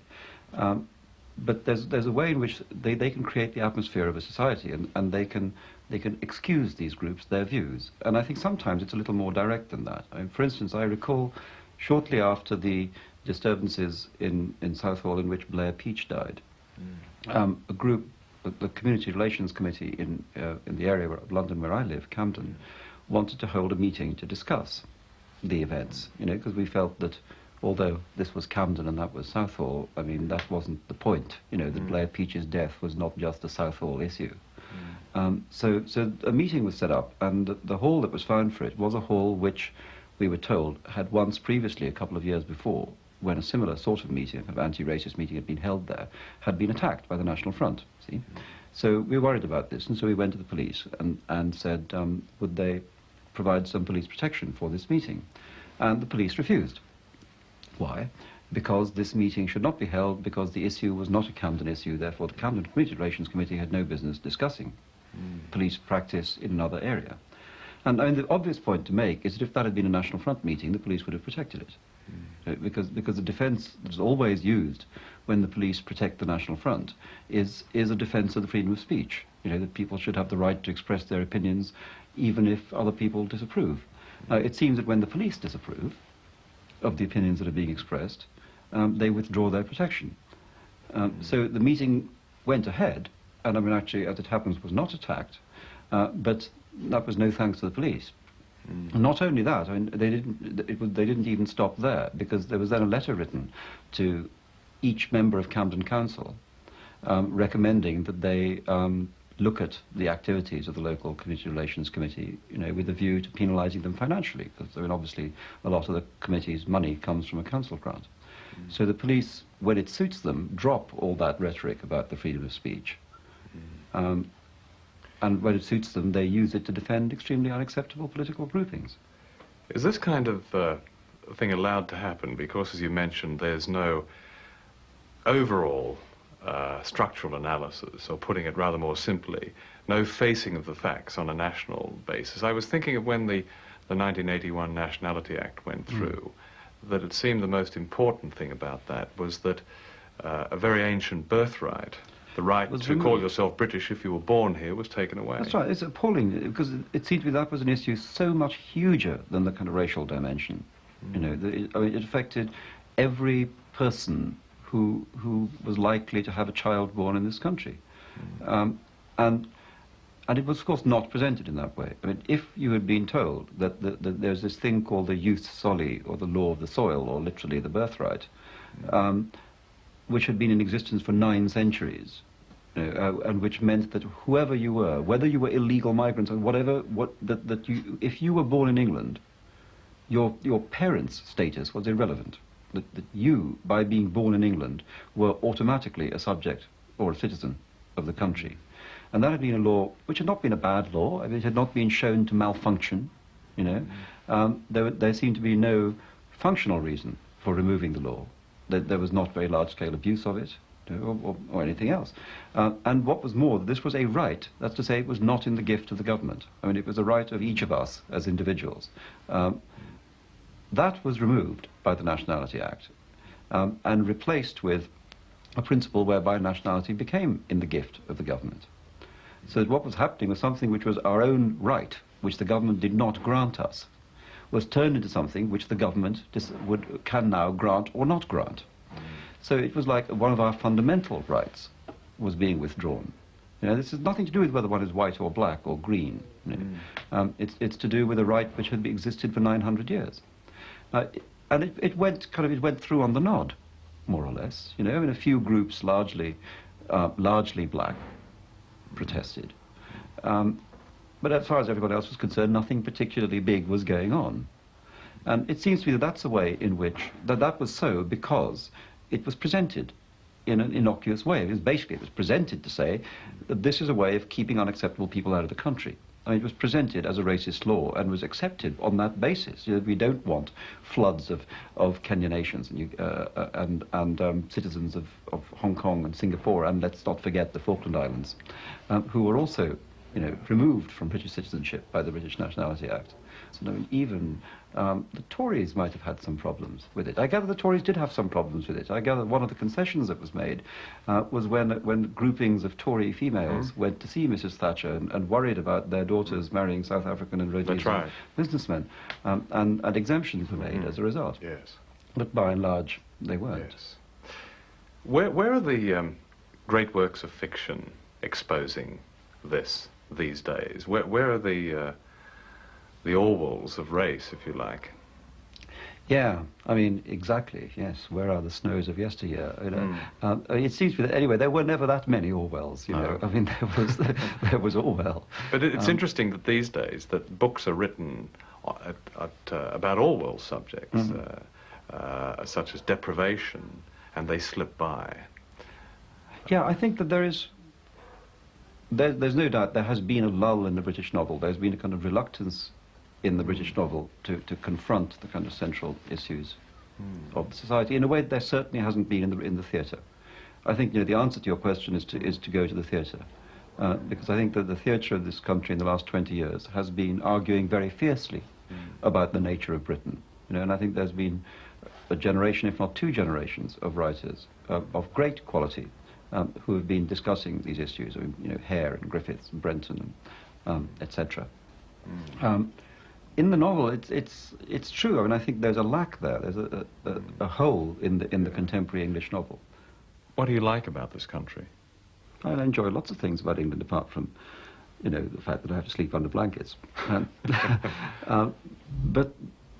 But the Englands that I enjoy are at present not the ones that are in charge, you know, and I think there are Englands which are, and I respect many things about the British intellectual tradition, about the way the critical tradition, about many things about English literature, and I have lots of friends here. I have people. There are kind of political Englands with which I feel in tune. There's all sorts of things to enjoy because you choose those bits of the country, you know, that you like to belong to. Now, I mean, it's a kind of sadness that those bits are currently in retreat, let's say. I don't myself think that retreat is anything like as kind of irreversible and final as one is led to believe. I think, you know, one of the characteristics of England is that when there's a swing to the right, this is presented as being irreversible, and when there's a swing to the left, this is presented as being temporary. Your latest book, Shame, was a savage attack on the military hierarchy in Pakistan. Where did the anger that book represented come from? Because you yourself have never been the object of attack in Pakistan. Although it looks like a kind of savage attack, what it actually is a mild understatement of the nature of reality in Pakistan. I mean, how do you express the reality of a country in which the ruling hierarchy... You think savage is a noble term, by the way. Yes, oh yes, well, yes. But actually it's very mild, you know, because you can't say the real stuff, because nobody would believe it. I mean, how do you explain that there's a country which has become the world's largest exporter of heroin, while at the same time returning to religious principles of a very extreme kind? And one of the justifications that is advanced for this is that the Quran does not ban heroin. You know, it bans booze, so you can't drink a glass of beer. And they've closed down the couple of very good breweries that there were. But you can, you know, get into the heroin industry.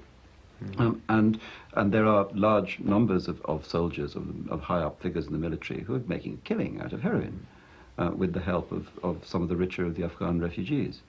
I mean, that's, you know, this is simple truth. But to say that a country which can be simultaneously godly, I mean, the same people, you know, can talk about the high moral virtues of Islam, will be the people who are pushing heroin around the streets. You know, it's kind of much more extreme than anything in my book. You began as an actor, didn't you? Yes, well, I mean, that's a glorified thing to say. I mean, what I did at Cambridge was to act a lot, more than anything else.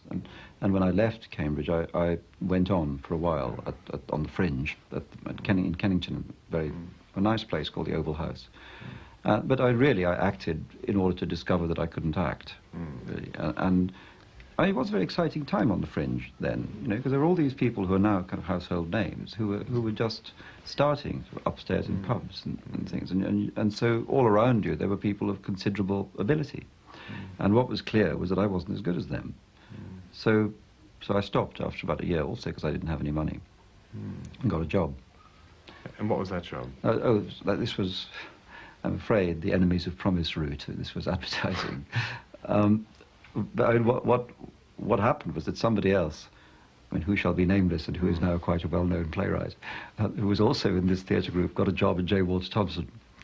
And he rang me up and said, look, you know, you should try this because they give you lots of money and it's very easy. It doesn't take your time up very much. So I thought that sounded good, you see. And I went along and I got what they call a copy test at J. Walter Thompson, which I failed. They make you do this under exam conditions. It's the last exam that I've ever done. You sit there for 3 hours and write ads under exam conditions. And one of these, which I've never forgotten, was the question said, imagine that you meet a Martian who can speak English, but who doesn't know what bread is. Tell him in not more than 20 words how to make a piece of toast. You see, I completely failed this question. So I didn't get the job, and eventually I did get a job at a much more menial sort of advertising agency, where I worked for a while. I mean, eventually I was able to get a kind of arrangement where I did only a couple of days a week. And I mean, I thought that I couldn't think of another way that I would get 4 or 5 days every week to sit at home and write. I mean, and these 2 or 3 days of quite low-level work was paying for the other stuff. So that's how I wrote Midnight's Children, and I thought of it as industrial sponsorship, really. When Midnight's Children was published, you were a celebrity overnight, as they say. You You were feted on both sides of the Atlantic on television chat shows. What was the side effects of this instant fame? Well, I suppose you mean apart from money. Apart from money, which would be more... Which is more central than, Yes. than at the side, yes. Yes. Well, one of the, I suppose one of the effects is you get invited to, you get more free lunches. That's an effect. You get to try, I'm even getting to go to Australia in March. That would be a side effect. That is that's a side effect. So, and that certainly would not otherwise have happened. No. I mean, while we're Do talking you meet about, famous people like politicians and they invite you? I was invited to meet Mrs. Gandhi shortly after Midnight's Children came out. So they rang me and I thought it was a hoax. Yes. You see, because I thought, even Margaret Thatcher's government must know that you don't invite to meet, me to meet Indira Gandhi, who would find it an insult to be presented with her, kind of arch opponent or vilifier. Anyway, no, I mustn't say arch opponent because I'm not her arch opponent, but I was very rude about her. So when I told them, obviously, that I couldn't come because it seemed, and it became clear that they didn't know anything about the content of Midnight's Children, and blustered, or got very flustered anyway. They said, well, you see, it was the Foreign Office that asked you, that suggested you, and you think they'd have read your book, wouldn't you? And, anyway, they said, could they ring me back? So they went away to think about it. And in the meanwhile, I decided that I wouldn't go anyway. But I was longing for them to ring back and withdraw the invitation, because they'd have looked like such fools. I mean, obviously, however, they knew that they would look like fools. So they rang back rather gracelessly and said, that they were sure it was all right. Why didn't I come anyway? And then, to their great relief, I backed out. So I thought that was the end of the story, but not so, you see, because then this lunch happened and I didn't go to it and all that. And then the next day, Mrs. Gandhi and Mrs. Thatcher were at some other function, at which Mrs. Thatcher made a speech about the historical relationship between India and Britain. And in the middle of this speech, she started talking about Midnight's Children, which clearly she hadn't read, but which she nevertheless praised highly. While Mrs. Gandhi sat there next to her, kind of hatchet-faced. And then, to complete it, you see, Mrs. Thatcher turned to Mrs. Gandhi and said, of course, this is the book written by the man you met at lunch yesterday. Was her response recorded? No, history does not reveal her response.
18 months ago, Patsy Spivey could not make a cup of tea.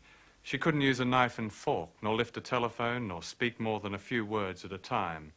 She was, and still is, one of a large and often unseen minority who, more than most others in our society, are the true outsiders, the disabled. But Patsy's story is different. She was diagnosed in her teens as suffering from a rare disease called Friedreich's ataxia, which affects the nervous system like multiple sclerosis and leads to serious loss of coordination, speech, and heart problems. But unlike MS, there are no remission periods, no time off. Patsy clearly remembers being told she would only get worse, never better. And her response to that was, go to hell. She searched the world for treatment that would work, and she believes she has found it in Germany. Last year, after 10 years in a wheelchair, she took her first steps, and today she walks with the aid of a frame, and her speech has been almost restored. It's a simple story of courage and hope, although Patsy is rather more specific. A small lesson, she calls it, in never accepting what you are told your limits are. Patsy, when and how did you first realise you were disabled? Well, really not until I was diagnosed, but it took about 3 or 4 years before I was diagnosed, and to me that was the worst part of getting it diagnosed. Right. Why was that the worst part? Well, first of all, the orthopaedic doctor told my parents and I it was an orthopaedic problem, so I had that put right, which meant I had my feet and legs broke. After I had that done, it was no better. Then I started being clumsy and bumping into things. I was sent to see a psychiatrist. And after a couple of consultations, he told my parents and myself I was wasting his time and he was wasting mine. So then he sent me to see a neurologist, and they diagnosed multiple sclerosis. At this stage, I didn't know what multiple sclerosis was. And just something in me said I hadn't got multiple sclerosis and I wanted a second opinion. So I went and saw somebody else, and he said he thought I had multiple sclerosis, but to make sure I would have to be an inpatient where they did a lot of clinical tests. And that's when they told my parents and I had got Friedrich's. Yeah. So there was, how long was there from when you first started to notice something was wrong to when they finally diagnosed what was really wrong with 3 you? years. From 13 to 16? Yeah. That must... And I'd hate to go through that period again, because even though you've got something physically wrong with you, and people notice you've got something physical, and when people ask you, I had no answer to give them because I couldn't tell them. I didn't know what was wrong. What was the sort of thing that would happen that... Well, if I went into a shop, my speech was a bit funny, or my balance was wrong, or if I bumped into somebody, the natural reaction would be, oh, she's been on the bottle. How did the disease progress through your teens? When did you find yourself in a wheelchair and walking less? I was able to work up until I was 21, but my balance was just loco. It was stupid, really. I couldn't get on public transport by myself. But where I worked, they were very good to me. You were modelling at this time, too. I was doing part-time modelling. In the day, I was a wages clerk. And they were very good to me, the company that I worked for. But then some doctor told my parents and I have got a circulation problem, and if they operated on my stomach, it would help my balance, plus my blood circulation. So there again, my parents and I were guided by the doctors. So I had this operation. I gave up work and had this operation. And I never really recovered from that operation. It was really that spurred up my ataxia, and gradually I couldn't walk a distance. So I'd say about 21, 22, I was relying more and more on the wheelchair. What did the doctors say your life was going to be like? Well, I can remember his words to this day. He said, you've got Friedrich's ataxia. You can come and see me every year if you like. But you're wasting your time and I'm wasting yours. I've got no treatment to offer you. What are the kind of things that people say to you when you would appear perhaps in shops in a wheelchair? I mean... as a child, they used to treat me as if I was a child and talk to me like a child. I mean, you still come across it occasionally, sometimes, today even. But because one day you're walking and on your feet, and the next day you're in a wheelchair, you're at a different level. So naturally, they seem to think you're a child. They seem to forget that you're a woman. I was 25 years of age, but I was never really classed as a woman. I still got the needs and the wants of a normal woman. And this is what... Now I find it fascinating. I can see that. I find it fascinating in the way that people can... They know your age, but they'll... I suppose in their way, they're talked down to you. Tell me how you met Peter. Well, it first started when I went back to the home.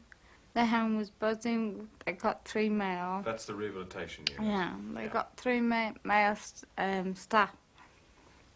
I hadn't met them, but part of my illness is where I'm desperate for the toilet first thing in the morning, and to get from the bed to the chair and along to the loo. I could never get there quick enough, so they gave me a bedpan to use in the morning. So I used the bedpan, rang the bell, and Peter appeared. That was the first time I met him. He had to help me off the bedpan, so it's not very romantic. Now, your courting was also Yes. interesting. Tell me about that. Well, our courting had to be done very discreetly, because we both knew he was staff, I was patient. It's not supposed to happen anywhere, really, is it, in most jobs. So I used to tell the home I was going to church on a Sunday, and Peter would take me to church. And so everybody thought, but that was our main courting day on a Sunday morning. But they did find out about you in the end, didn't they? You couldn't keep it completely secret. We kept it secret for a couple of months, but it was getting at me. I said to Peter, they've got to know in the end. So we went to the principal. Peter went to begin with, and she was very understanding, very cooperative. And she tried to warn Peter about my illness and the problems it could cause. And I hadn't got long lifespan. And I suppose in her way, tried to put Peter off it. But luckily it didn't work. And we set up home together. And we lived together for 5 years. And then we got married last October. What are some of the myths that people have about a relationship like yours, a disabled person and an able-bodied person? But at the same time, there are special pressures on you, aren't there? I think there's more pressure on the able-bodied person in a relationship. And a lot of people seem to think that Pete and I have got a relationship, that we don't have a sexual relationship. I think everybody seems to skirt around your relationship. They don't ask questions. Sometimes I think a lot of people are sort of, in a lot of ways, pity Peter. What are the sort of things you laugh about? If we're out anywhere and we find a disabled loo, 9 times out of 10, a woman's disabled loo is inside a lady's toilet.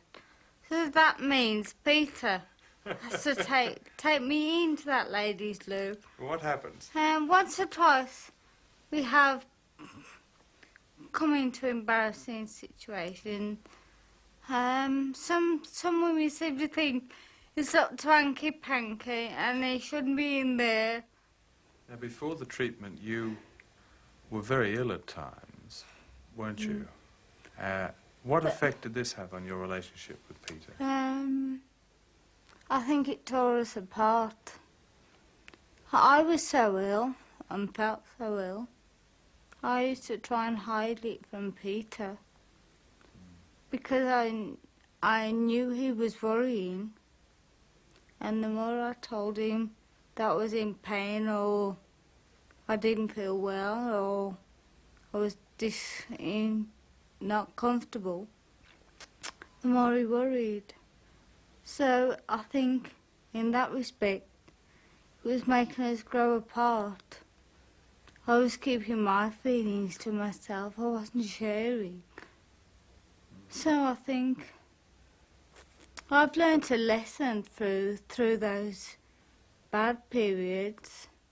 Did you break up during that time? We broke up for a period of 10 months. We were in contact with each other during those 10 months. And he wanted to come back, but I think he was afraid to come back. So I gave an ultimatum in the end. You either come back today or not at all. Because he was living in London and I was in Birmingham.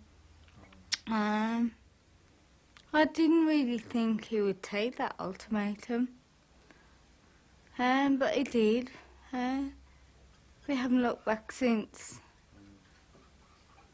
What exactly is the treatment that you're undergoing in Germany at the moment? Well, there's 3 parts of the treatment.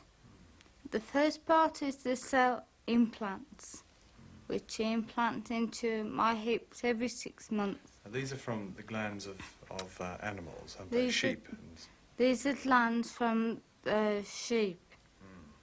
And they're injected into my body, which the ataxia is slowly destroying.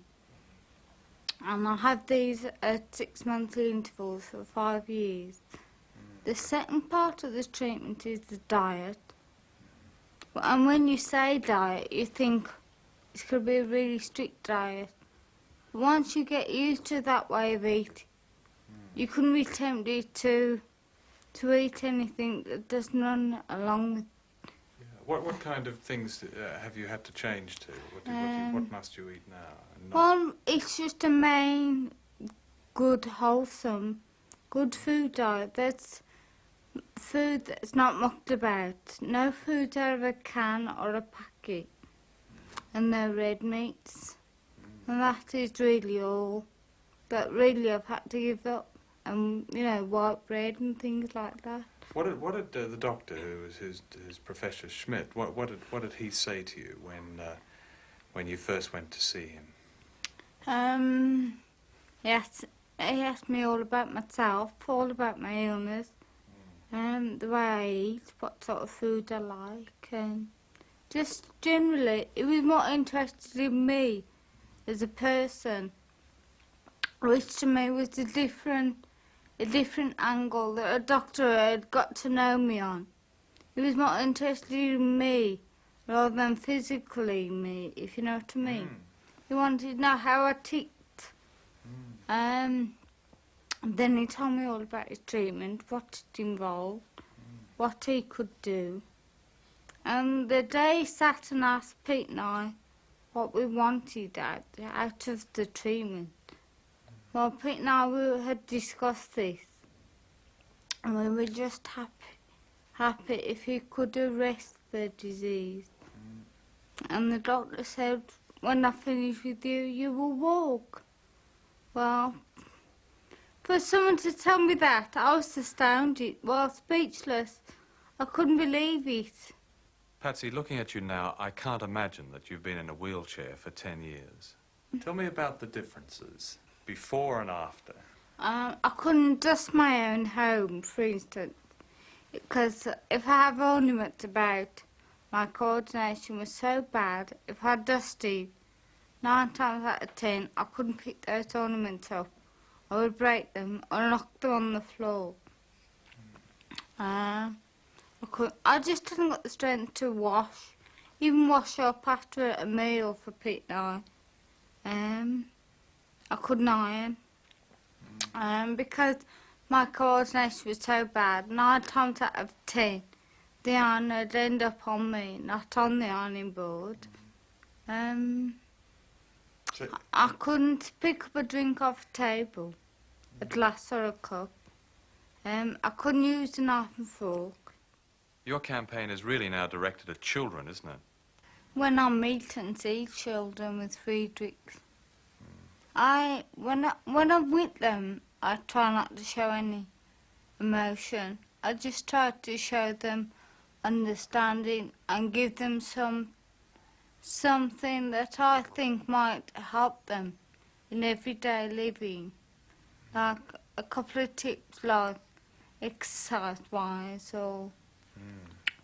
But when I come away from seeing those children, I often sit and have a good cry over it, because to me I had a normal childhood, but children who are in wheelchairs, 8, 9, 10 years of age, they're not having a normal childhood. And that's when it really hurts me. And then after the hurt goes, the anger sets in, and then the anger dies down, and I think all that rolled into one gives me motivation to at least try and do something. Although it seems extraordinary, you have had opposition, you've had opponents, haven't you? Tell me about those. I've had opponents. People have said that I'm putting false hope in people's eyes. But to me, everybody's got to have hope and encouragement. Even if they aren't ill, you've still got to have hope and encouragement or something to strive for. I've had medical opposition, I've had press opposition, I've had Friedrich's taxi group opposition. You've had some very odd phone calls. Could you tell me about them? We've had lots of cranky calls, as I call them. We get over them, but we've got one guy in particular at the moment at home. He must spend a fortune in phone calls. 9 times out of 10 he doesn't say anything. He'll ring any time of the day or night. He won't say anything. Then sometimes he will just laugh. And then occasionally he will get nasty and obscene or threatening. We never go to bed at night without taking the phone off the hook. I mean, we've had calls at 2, 3 in the morning. I mean, someone's threatened to blow my legs off, and cripples should be put down at birth, and at first I used to get very upset when I used to have phone calls like this. Now I just think that the people that do these phone calls and to be pitied. My favourite story about you was when you rang up a newspaper. Tell me about that. I rang up the Sun and asked them, I was willing to be a pastry girl, took all my measurements, what have you, and they were very interested and told me to send pictures of myself. And they were very interested, and after the interview I said, oh, by the way, I'm disabled and in a wheelchair. And the person on the other end of the phone said they weren't interested, it was immoral. Well, why is it immoral? I've got the same body. What did you say back to that person? I said, well, I won't say what I said because it wasn't really pleasant. But I come off the phone and I was very, very angry. To me, that is discriminating against disabled people. A lot of people, once they hear the word disabled, they think you're grotesque. And I don't class myself as grotesque. Hardly. Do you still live just from day to day?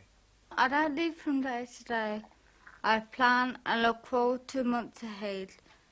I mean, my biggest triumph looking ahead is our Canadian friends are coming over in the spring of 84,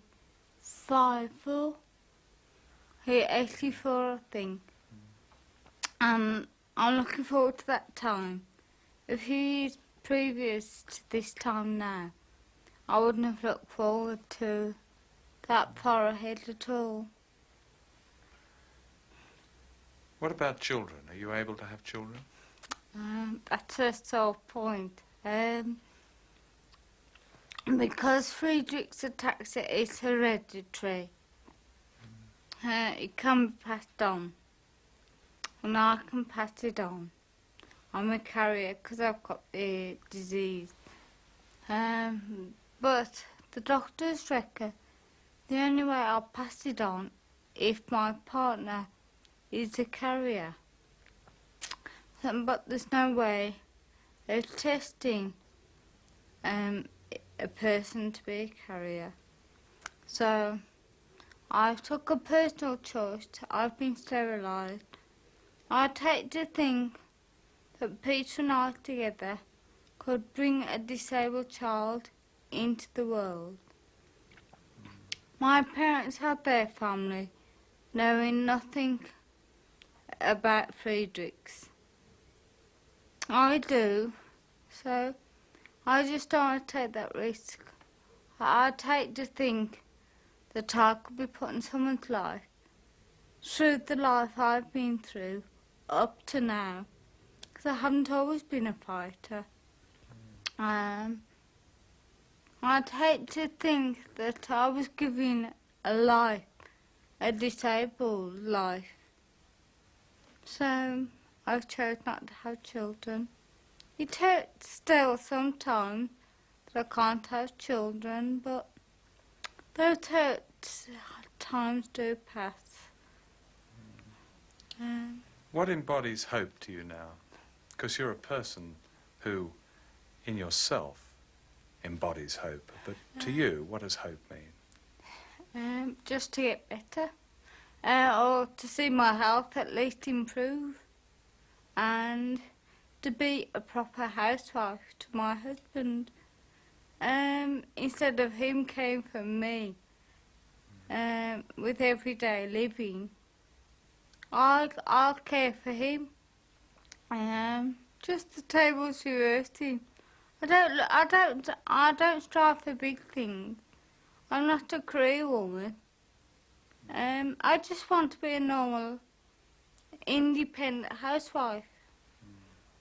You know, if I want to go to the local shops for a loaf of bread or a pound of potatoes, I'd like to just be able to put on my coat and say, right, I'm just going to the local shops. That's all I'm looking for out of life.